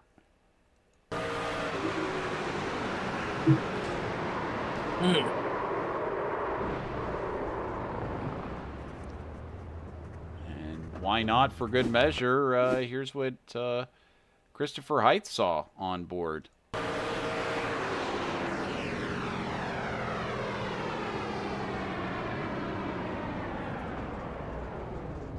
Just missing any contact whatsoever. I'll tell you what, he brought it down. He did a great job. He sure did. He saw it, he brought it down to a full stop, and as a result, he lives to fight another day, albeit back in 19th position. Yeah, his team has the good brakes installed, not the ARCA brakes, so they did a fantastic job with their brake package for this track. Well, Project Razor checking in, saying Ronnie needs to go back to the C&H truck. Well, it sure worked for him. That's for sure. It did. There for a while, he was having really good runs in that C&H truck, but I believe he told me that was a one-race deal for the Indianapolis weekend. But it would be nice to see him run that again, at least once the rest of the season. Well, I believe Ronnie getting, Ronnie, not like the Gnomes, he can't get paid in pizza. No, he gets paid in NOS energy drinks. That's true. And then he uses that on FanDuel somehow. I don't know how he does that, but we see him run those two sponsors throughout the year, FanDuel and NOS. It's all connected. It's all connected. There it is. He runs on that NOS. Doesn't actually eat anything, which is pretty interesting. He just drinks NOS 24/7. We've tried telling him that may not be a great strategy for the long run, but he's usually running around in circles and mowing lawns, and he's climbing buildings and climbing trees and things. So we just let him go do what he needs to do. And he should have the Subway sponsorship. That's his favorite restaurant. He used to eat there almost every day. So Subway, could be sponsoring that truck. Maybe get in contact with them sometime to give him a sponsorship. Well, but they don't carry NOS energy drinks at Subway. They don't. Yeah. You'd have to bring in your own NOS energy drink. Yeah. Well, Subway's, a health restaurant, and NOS Energy, definitely not the healthiest drink to drink. So, yeah, they do not like to partner up. You can get Coca-Cola there, and that's got cocaine in it.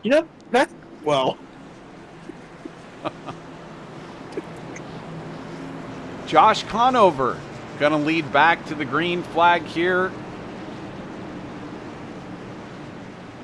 And we've got Eric Sable going to be starting on the inside. Will the inside lane work this time? We're green here at Milwaukee on lap number 132. Eric Sable into second. Dempster into third. They charge in single file back to about 7th or 8th place. Tim Harper still looking for a way in. He slid all the way back to 8th place. Now he's back into 9th as Briscoe gets ahead of him. Cody Reeder now up into the 5th spot. Yeah, he was able to have a good run earlier whenever he took no tires, but ever since he got into traffic, Tim Harper having an issue. But Timmons here working on Couts here for the top 6. But someone we haven't seen up front in a while here, Cody Reeder back up to the top 5. He's made his way back up here. He's going to try to catch up to Norman. You know, and Reeder, to be honest with you, has just been, he's had quite a lull in his season. We used to see him running up towards the front more often than not, and it's been difficult coming to get good results for Reeder recently. So this would be a great run for him to lock down a top 5, if not, see if he can move it a little bit further forward. We're so used to seeing that KPR Motorsports team up there in the top 1, 2, or 3 at this point in the season. Yeah, it was fun battling with him earlier in the season. The one time that I went out there in the trucks, me and him had some side-by-side battles at Pocono, and it was a lot of fun racing with him and a couple of these other guys that are up front. So, but he's definitely, you know, he's aggressive, but at the same time, he runs so smooth at these type of tracks. So definitely, I thought coming into this, he would possibly be favored, as we see Blade Timmons finally making the move underneath Everett Couts, and he will take that 6th position from 32. I'll tell you who's really struggling out there right now, though. Look at Tim Harper all the way back to 10th spot. This has been a rough stretch for Tim Harper, as he was leading the race, and then the 2-tire strategy getting the best of him towards the end of stage number 2. He's taken on new tires, but this is not been working out so great here for Tim, as now Brian Jones is calling on Tim Harper here, trying to battle Mark Bremkamp for that 11th spot, and possibly going to come knocking on the door there for 10th. Harper got 16 points in the stages, so he's in a pretty comfortable spot right now. He knows that all he has to do is just have a good finish. Relatively top 15 finish puts him in a really good spot for the cutoff race next week. So he's just out there kind of having a calm race and not trying to get into any incidents. So doing a good job on what he needs to do, but now we see Brian Jones move. Well, this was a moment ago. Guylis having this moment, and then he has a further moment later than having this happen to him.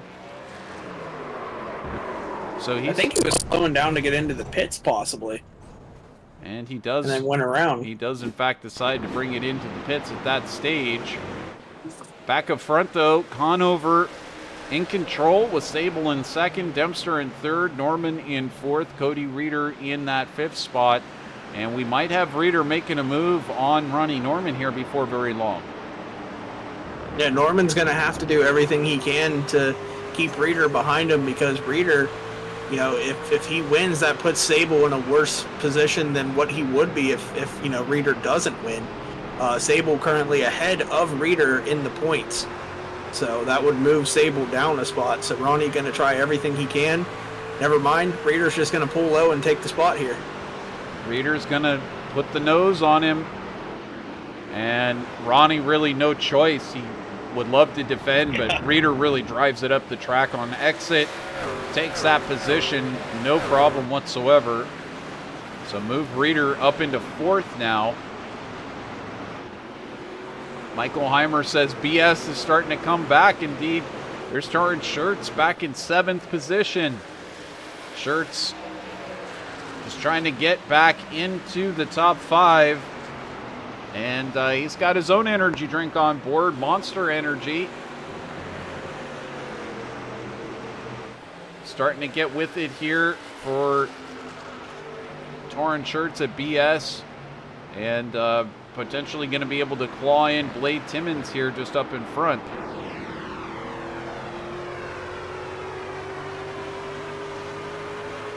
Yeah, Blade Timmons doing a great job there for that 3 truck. Again, one of the playoff trucks for the Owners Championship, so this is a solid run, and that might lock the 3 into the next round. Well, that would be pretty solid to see Blade slide in there and be able to do that. As we look back here, looks like we've got Sean Briscoe on the march as well, now into the 8th spot. Everett Couts into 9th, and Tim Harper still hanging on in 10th. with Brian Jones just behind in 11th place. And a lot of jockeying for position back here. Looks like Briscoe is the start of a 5-truck group here for position. So we might see somebody move up there in a moment. Shirt's just about to make a move on Timmons, I believe, just in front of this group. But there's Tim Harper looking to the inside. Brian Jones about to get passed here by Grant Brown. That is for position. And now we look back up in front. Their Shirt's getting by Timmons. And so move Torrance Shirt's up into that 6th position. Yeah, and for Brian Jones back there, he's another guy that he just needs to have a solid finish, doesn't really need to get a top 10. We know how much he likes to finish good, but you got to go for the long haul of it, because if you cause, an incident or something, it could lead to further penalties in future weeks. So he's got to just keep his nose clean and not cause anything and have a nice solid finish. So that's what a lot of these guys are trying to do, because a penalty this late in the season is hard to come back from. Well, this battle's heating up right now. Cody Dempster and Eric Sable. Dempster sitting back here. He's managed to claw in that lead that Sable had over him in 2nd place. On board with Dempster now as he tries to chase the 2nd place driver of Sable. Of course, Sable taking pole position at Richmond, but taking victory earlier this season at Nashville, at North Wilkesboro. So Sable absolutely no stranger to victory lane. But Cody Dempster, he hasn't tasted victory since, well, I guess he was there at Pocono, so that was, 3 races ago. And he would love to get back into victory lane himself. Dempster, not part of that family of Josh Conover-owned teams, so he'd be more than happy to go up there and challenge for that position.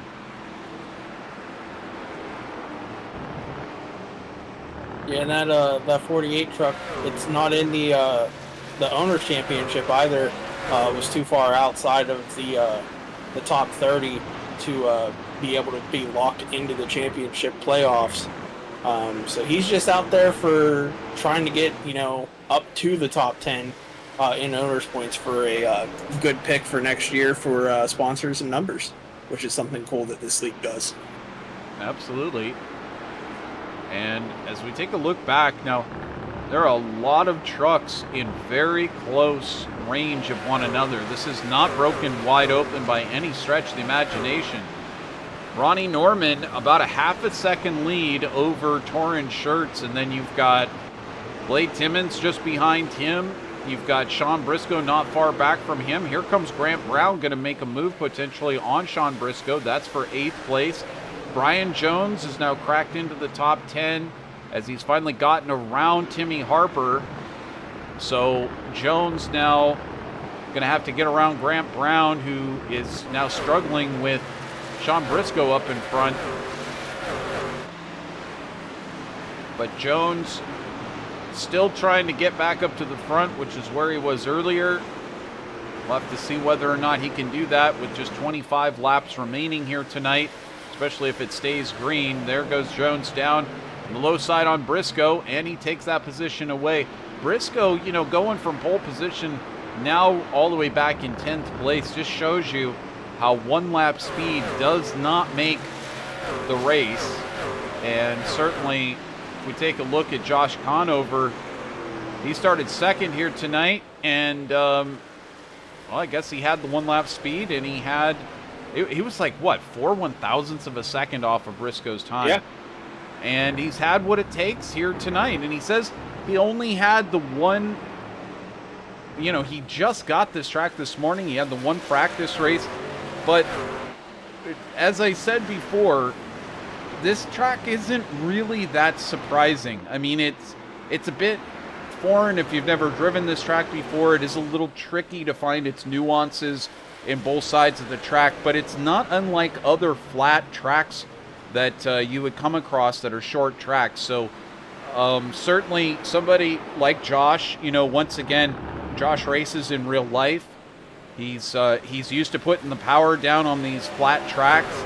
He knows what it's like to have to manage your tires and manage your pace on a track like this. As we see second place battling it out here, this is Sable and Dempster. We're giving a good run of it. And Reeder's right there as well. Here comes Reeder down the inside. He's going to make it 3 wide into the corner. Reeder takes over third place, and the yellow flag comes out for Mark Bremkamp, who is sitting backwards on the front straightaway. He gets that truck spun back around. I tell you who is not happy to see this yellow flag, and that's Josh Conover. He was having a very big lead, and then this caution comes out, and now it's going to rack them all back up. He was absolutely cruising there. This is Bremkamp here coming through turns 3 and 4, and he just gets sideways.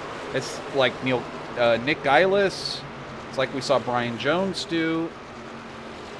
It's just back end stepping out as you come through turns number 3 and 4. We'll see if we back it up just a little bit if there's any sort of indication. He does kind of try to pull it down to the real low apex here. And he perhaps tries to force the issue instead of riding the truck out on exit. He tries to hold it down on exit, and that may be the whole difference right there. So we come back to the live picture, and everybody's in. Everybody deciding to come in and take on tires. And perhaps get ready for a green-white checkered as well. Take a couple extra laps of fuel. I wouldn't be surprised to see some people take 2. They saw that Harper was able to make it work earlier, so we could see some 2-tire stops here. As we see the right sides go up on most of these trucks. Let's see if anyone gambles. It looks like we got a couple, maybe. Sable, Blade, Tim Harper, they'll all take 2 tires there. Well, of course, this does... I think that was Jones, actually. That was Jones, not Sable. Indeed, Brian Jones moves back up into second. Tim Harper, he does the same thing. Into third, Timmons as well. So Timmons takes over the lead. Brian Jones in second, Tim Harper in third, Conover back into fourth. And I don't know, if we saw Tim Harper earlier, we're going to have to see whether or not there's enough time for the 4 fresh tires to work their advantage. But this does introduce the 20 to go segment, sponsored by Snyder Graphics, facebook.com/Snyder Graphics. And I mean, let's face it, you're not always running at the front in this thing, but you can still look good no matter where you're running on the racetrack. There's one of the good looking trucks out there right now. That's a full send motorsports machine. And Todd Slauson, unfortunately, out of the race here tonight. Jovi Ray also, they were looking quite good out there, but unfortunately not able to carry on. But full send is, of course, run by Christian Snyder, and so is Snyder Graphics. So you'd be keeping the design game in the family if you needed a livery for your car, your truck, your late model, your USAC car, your sprint car, your helmet. Absolutely, everybody needs a fresh helmet design. Send it over to Snyder Graphics. He'll get it done for you. He's very affordably priced, and certainly would love to get more of his work out there. So facebook.com/Snyder Graphics, and you'll be working directly with Christian Snyder. If you put gnomes on your paint job, he might even knock an extra couple of pepperoni slices off. Yeah, I tell you what, a story I haven't told this season with Snyder Graphics, our biggest feat that has ever happened for me. Chase Briscoe, NASCAR Cup Series driver, actually reached out and wanted one of my paint schemes before he was a big shot. he was in ARCA and actually reached out and wanted a paint scheme. So that was really cool. It was a really cool honor to have him run one of my schemes out on track. That is awesome. You'd have to, maybe you can do a throwback paint scheme for that some night when that works out for you guys. That would be a lot of fun. Yeah, it'd be really cool. Maybe a race that I'm going to run later in the season, I'll put that on. But we are back green here. Blade Timmons with a good start. Tim Harper to his outside. He's going to drop down in front of Brian Jones. 17 to go, and Timmons, he's in the lead, but there's Conover in 4th place. Brian Jones in 3rd. They're racing down to the inside. There's Brian Jones trying to hold off Cody Dempster. Josh Conover on the outside, now 3 wide as they exit turn number 4. And it's Dempster who marches just ahead. Yellow flag comes out. No, I believe it's... Oh, it is Shirts. Just as Bremkamp was coming out of the pits. My goodness me, things going from bad to worse for BS Motorsports. Take a look here and see if we can figure this one out. That Shirt's just getting tagged, as it looks like whoever that was on the outside got loose and came down the track. Yeah, that was Grant Brown in the 76 again, having a little bit of a tap to somebody and sending them around. We saw earlier there was a checkup in front of him and sent Brad Fulham around, and now he's going to send Torn Shirts around here. Actually, I believe that's Everett Couts there. That's Everett Couts who gets sideways. And Shirts reacting to that, and Brown sending him around. Yeah, nothing Brown can really do in that circumstance. There's, you see a truck get loose, he can't see through the truck in front of him. All he can see is that truck. And whenever he suddenly checks up like that, you have a split second to react, and reflexes. It's hit or miss if you're able to avoid something. So just gives him a little tiny tap, sends him around, not too much damage for the 33. Michael Heimer says dumped. Well,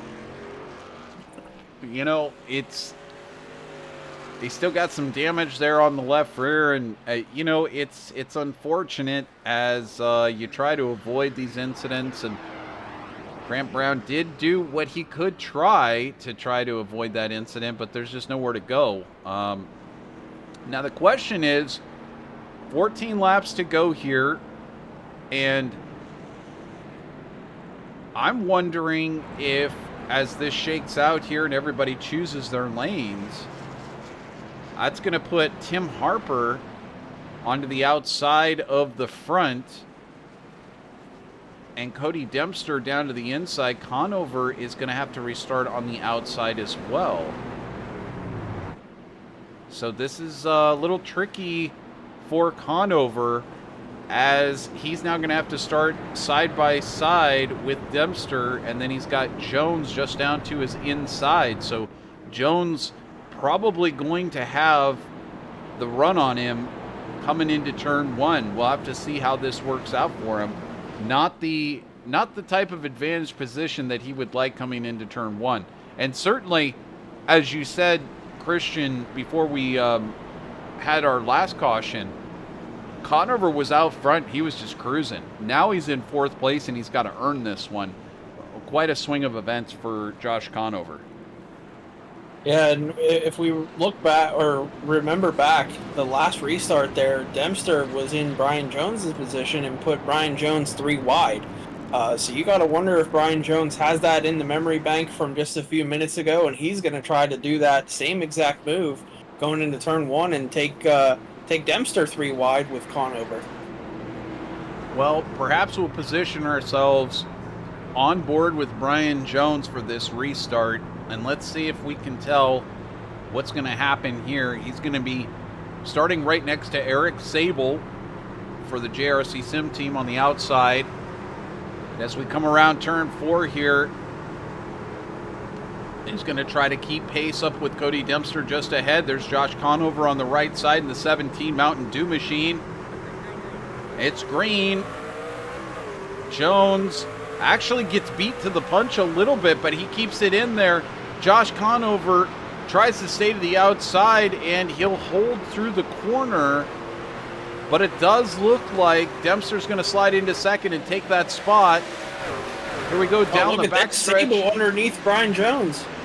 Sable makes the attempt down the inside of Jones. Back on board with Jones now. He's going to try down to the low side on Tim Harper. Not able to do it. There's Sable down to the inside. He'll pull off the position. Sable goes up and almost takes out Harper. Oh, you can't get closer than that. They were very close to having a really big wreck there. But tell you what, Conover, he's caught Dempster. Now he's trying for second. And we see a battle here between Cody Reeder, Brian Jones, and Sable. Oh, Harper around. Harper almost gets around. And there goes Sable.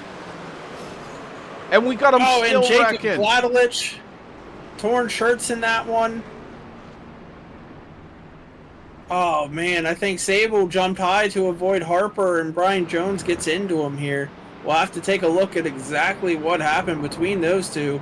But it definitely started around the Brian Jones, Reeder, and Sable area. Well, we go back, and here's on board with Jones. Sable just in front. It looks like Sable starts coming up the track to avoid Tim Harper, who had just slowed up in front. Let's see if we back this up. In fact, we could go and take a look from Sable. As he spins around here, we'll get a nice view of exactly how he reacts here. Yeah, he does a great job avoiding Harper here. But then when he comes up the track, he just gets loose right there. And then he gets a little tap from Brian Jones and will go around the rest of the way here. Luckily, no one coming by and clipping him at all.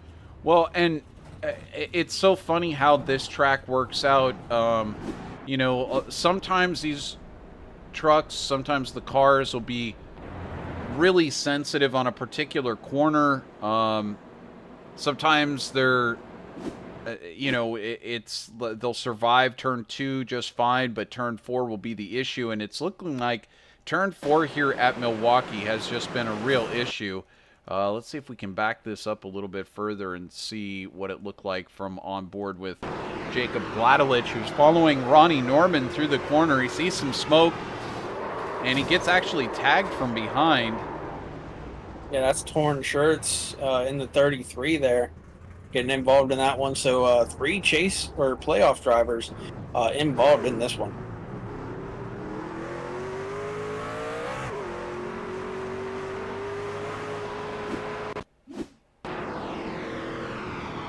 Todd Schneider also involved here. Brings it down to a stop on the front straight.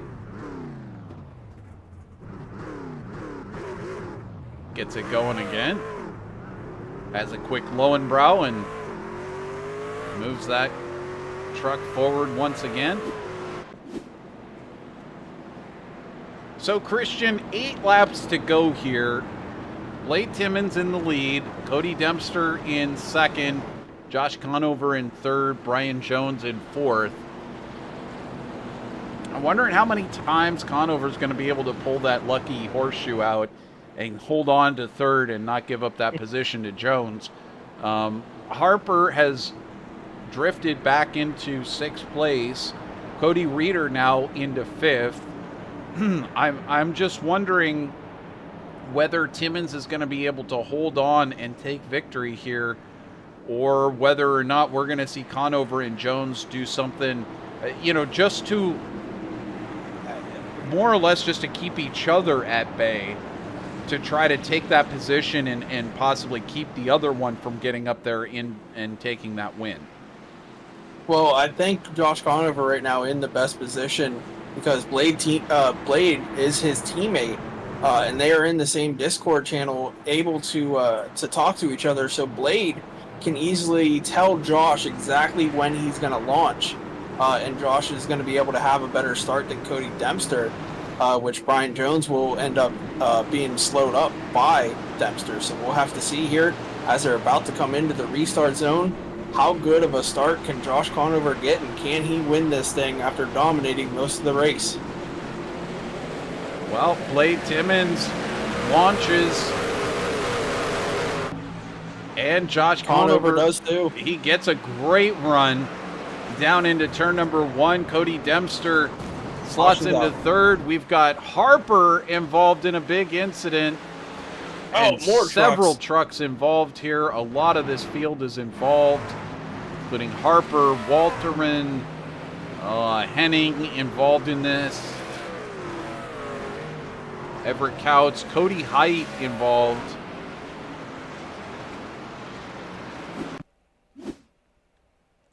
So let's take a look at Harper, because I believe he was the furthest forward.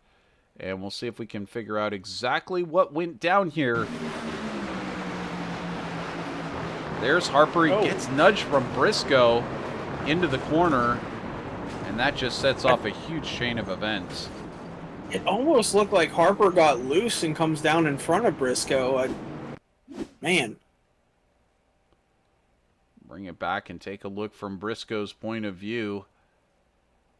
We can get down to that. Here we go.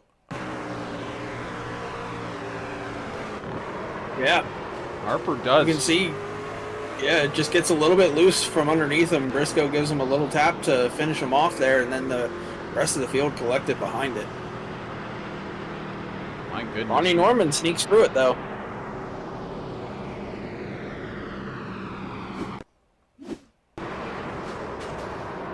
Oh, man. Everett Couts with a big crunch. Oh. Twice over there. Cody Height with a big hit. That was Christopher Heights getting involved in that with the 18, as well as the 16 here. For Hollinger Racing involved. And the 11 for JRC Sim also involved. It's been a quiet night for Stephen Henning. We haven't mentioned his name all night. Gets involved in this one, though.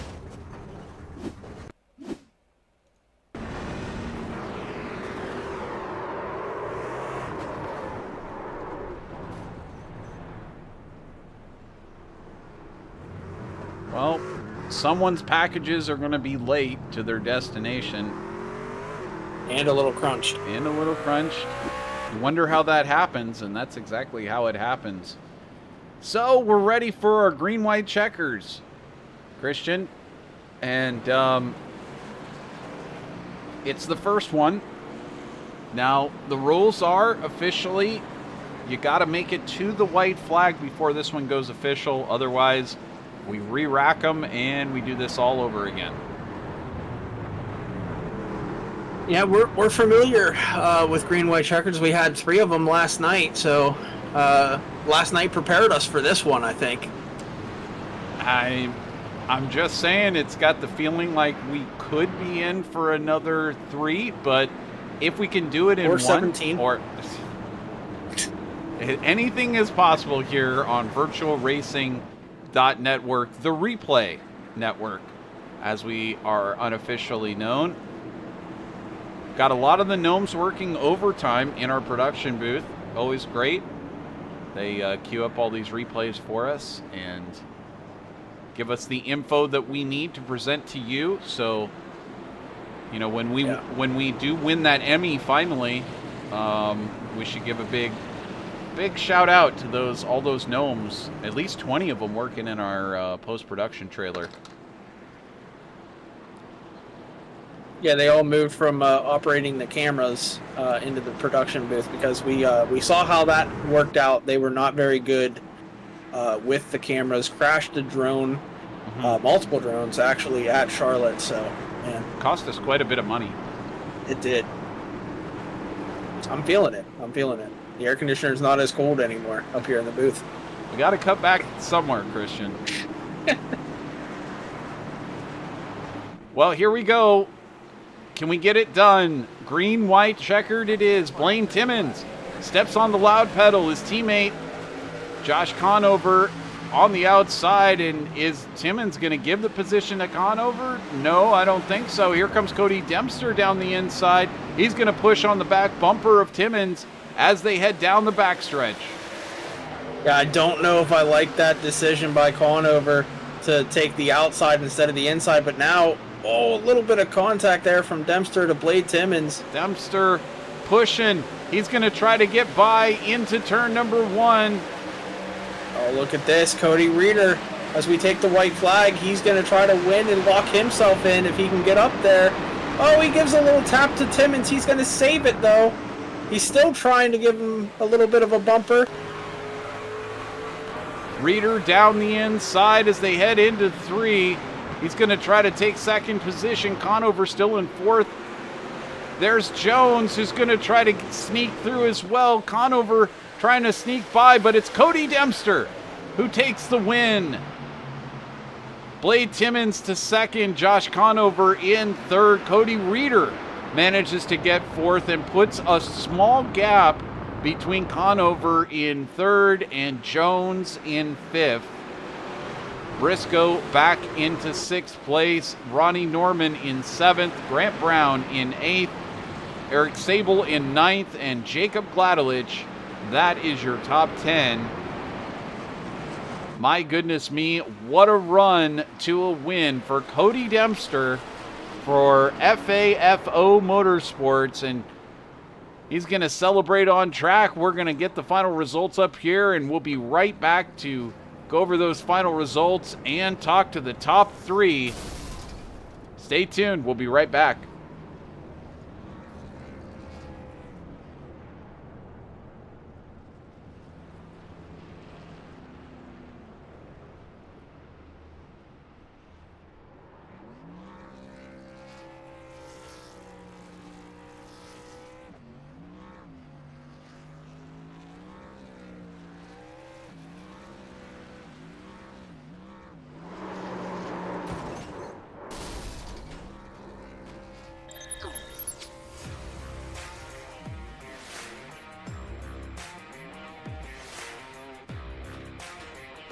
And welcome back here on VirtualRacing.Network. You saw it live. Cody Dempster snuck in past Blade Timmons for the race win. It was a heck of a run. He manages to make that pass there during the green-white checkers. Steals the win for FAFO Motorsports. Blade Timmons brings it home in 2nd place. Running for Flatline tonight, filling in. And Josh Conover takes 3rd spot for Flatline as well. We're looking forward to talking to at least Timmons and Conover coming up here momentarily in the NORA Truck Series Victory Circle discussion. Cody Reeder taking 4th spot, 5th spot going to Brian Jones. And like I said, that could mean something in these playoff points to see Conover get just a few more points than Jones at the end of this race. Sean Briscoe in 6th place. Ronnie Norman in 7th. Grant Brown takes 8th. Eric Sable in 9th. Jacob Gladelich will take 10th place. Torrance Shirts in 11th. Mark Bremkamp in 12th place. Tim Harper in 13th. Cody Height in 14th. Stephen Henning in 15th. Brad Fulham in 16th. Everett Couts 17th. Dylan Walterman in 18th place. 19th goes to Christopher Heights. 20th, Patrick Coluccio in his debut here. Todd Schneider will take 21st. Nick Geilis will have to settle for 22nd. Todd Slauson in 23rd. Jovi Ray 24th. Jordan Ibeta in 25th. 26th, Corey Danielson, and 27th would belong to Brady Moats, but I don't think he got a start in tonight. Either way, it was a very interesting race from start to finish. I can't say, Christian, that this wasn't an interesting race. We saw plenty of different drivers up there at the front, including our driver that ended up in 3rd place, Josh Conover, and I believe you've caught up with him. Yeah, we talked to him earlier in the race when he was winning stages and out front, but then pit strategy mired him back in traffic. A couple green-white checkers come out here, and you finished 3rd.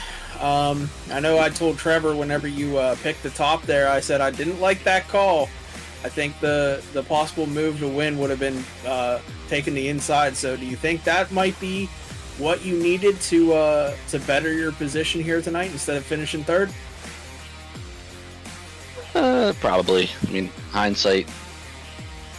Again, I can sit here and say, yeah, I probably should have, but it is what it is. I mean, I'm pretty sure I told you earlier. I mean, my mindset coming in, I didn't think I'd be running top 5 or even top 10 probably, but mindset coming in was just getting enough points to lock in, and second in stage 1, win in stage 2, and then fit rounded out on the podium. Should be there. I'll say if not, like you said, I'll probably have to start next week and be good. But yeah, I just probably made a few enemies as well. A little aggressive there at the end, but again, I told you after IRP, I was done being Mr. Nice Admin and letting everybody drive me certain ways because they think that I can't do anything back. I might be the league owner and an admin and all that, but at the end of the day, I'm on track with everybody else. So there's some blocks, there's some bumpers. There's a reader, I think, in 1 and 2, and I don't know. It'll probably come back to bite me at some point, but for tonight, I'll take it. Yeah, we saw, a heck of a battle between you, Reader, Jones there at the end. Sean Briscoe came into it and almost 3 wide across the line practically. So that was an amazing battle there, and I was looking at, I'm not great at math, this, but I was looking at some mathematics, and it looks like you are locked in. You don't even necessarily have to show up, but I'm sure you will anyways. But yeah, it looks like you're locked into the next round, which is Kansas. It's been a pretty good track for you in the past. Do you think you got anything next week for these guys?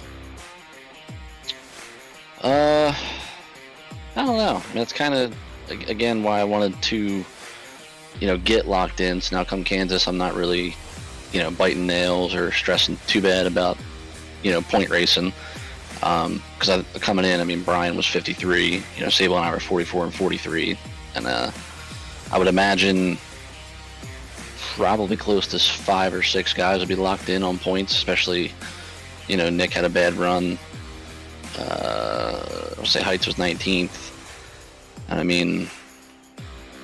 I won't say anything obviously official because you obviously have to do points and stuff, but yeah, it'll definitely help. Like I said, I wouldn't be surprised really if maybe even 6 or 7 guys are locked in, or at least really close that could be locked in after stage 1 or something. So I don't know. Obviously you want to go out and win because grabbing the stage tonight, I'll carry over that playoff point onto my previous total. But if I'm running 10th, Brian or Reader or Briscoe or anybody out there winning stages, it's gonna hurt me come the start of the round of 8.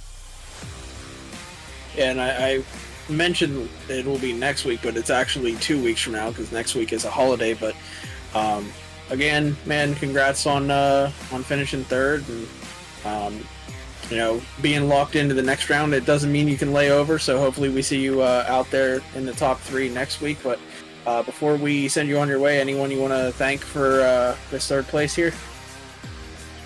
Yeah, you guys for the broadcast, the field. I think this is one of our bigger fields in recent time. Actually, I know stage 1, I think we had 1 caution. I don't know what happened to stage 2.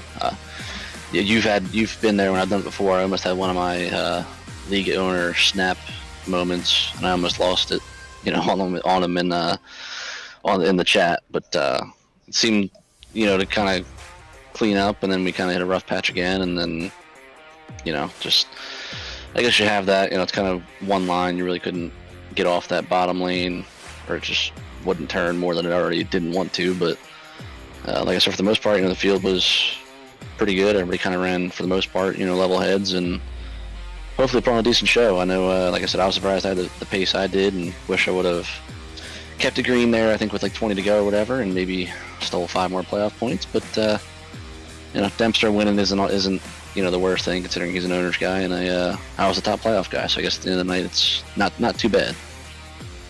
All right, man. Again, congrats on the top 3, and good luck the rest of the playoffs, bud. Thank you. All right, let's go ahead and bring Blade Timmons up here, our 2nd place finisher. There he is, Blade Timmons.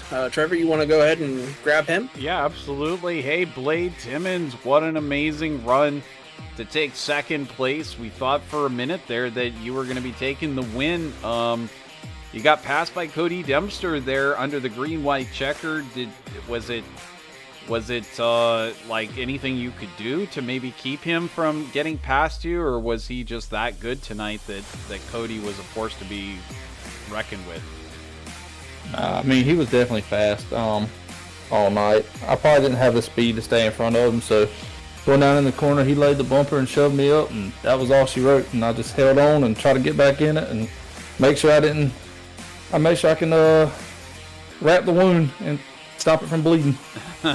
Well, you didn't wreck out. A lot of drivers really suffering here tonight. What was it like out there for you? I noticed a lot of drivers getting loose off of 4. Was it? Did you feel like it was survival, or did you feel like this was really your truck to win here tonight? And if it weren't for that darn Cody Dempster, you would have done it. I definitely didn't have a winning truck. I definitely had I feel sure, a top 5. But no, I mean, the truck wasn't necessarily loose at all for me. It was more or less once the run was when we got one up, green flag run, it just built super tight for me. So trying to make sure I can get it rotated and get a good launch off the corner was the toughest part for me tonight. Well, it was an amazing run for you tonight. You led a whole bunch of laps out there, and of course, leading the charge for FAFO Motorsports. It's got to feel good to get another top finish here in the NORA Truck Series. And of course, you took the victory at took the victory at Richmond. So it's only been a couple of races since then, and if we can see you slot back in here, we might see you up there in victory lane again here before too long. Yeah, that's my goal. I should make the Kansas race based off my schedule, so I'm gonna go try to give them some tough love at Kansas and try to pull another one off before the season ends. Well, great run here tonight. Anybody you'd like to thank before we move on with the broadcast? I mean, just y'all for being in the booth, man, and Josh for putting on a heck of a league, and some of these guys that actually race clean and respectful. I mean, you got your few that don't, but that's everywhere, so appreciate those guys, and we're going to regroup and go do them next week. All right, great run to second, my friend. We'll see you again next week. All right, buddy. So that is Blade Timmons, who takes second place. Great run from him. Of course, sounds a little disappointed, and I think the real reason is because Cody Dempster managed to do something that, I mean, let's put it this way. It was green-white checkered. Cody, I don't know how many laps you led before that. It wasn't very many, if any. But you led the ones that you needed to there at the very end, and you put the nose to him, put the nose to Blade there, coming through 3 and 4, and you managed to take victory. How does it feel? I mean, it feels pretty good. I really don't like moving guys to win races, and it really wasn't my intention. We were 3 there, and I drove it in over my head into 3 and just barely got them, and I was like, well, we're already here. Let's take advantage of it. We won stage 1. We had a slump in the stage 2, and then stage 3, it was just, stage 2 and 3, it was just kind of caution after caution. So it was just, just kind of keeping the track position, don't fall too far behind, make the moves where you need it to keep up there, and we ended up getting it done. You got it done. How was the track for you tonight? How was the truck feeling? Was this a race-winning machine over at FAFO, or were you kind of surprised that you ended up there at the front at the end?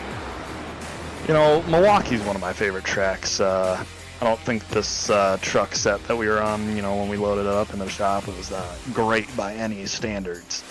But you just got to make do and kind of work around it. It's kind of something that you just learn over time, is how to adapt to some less than ideal situations, is what it comes down to. Had you run Milwaukee much before?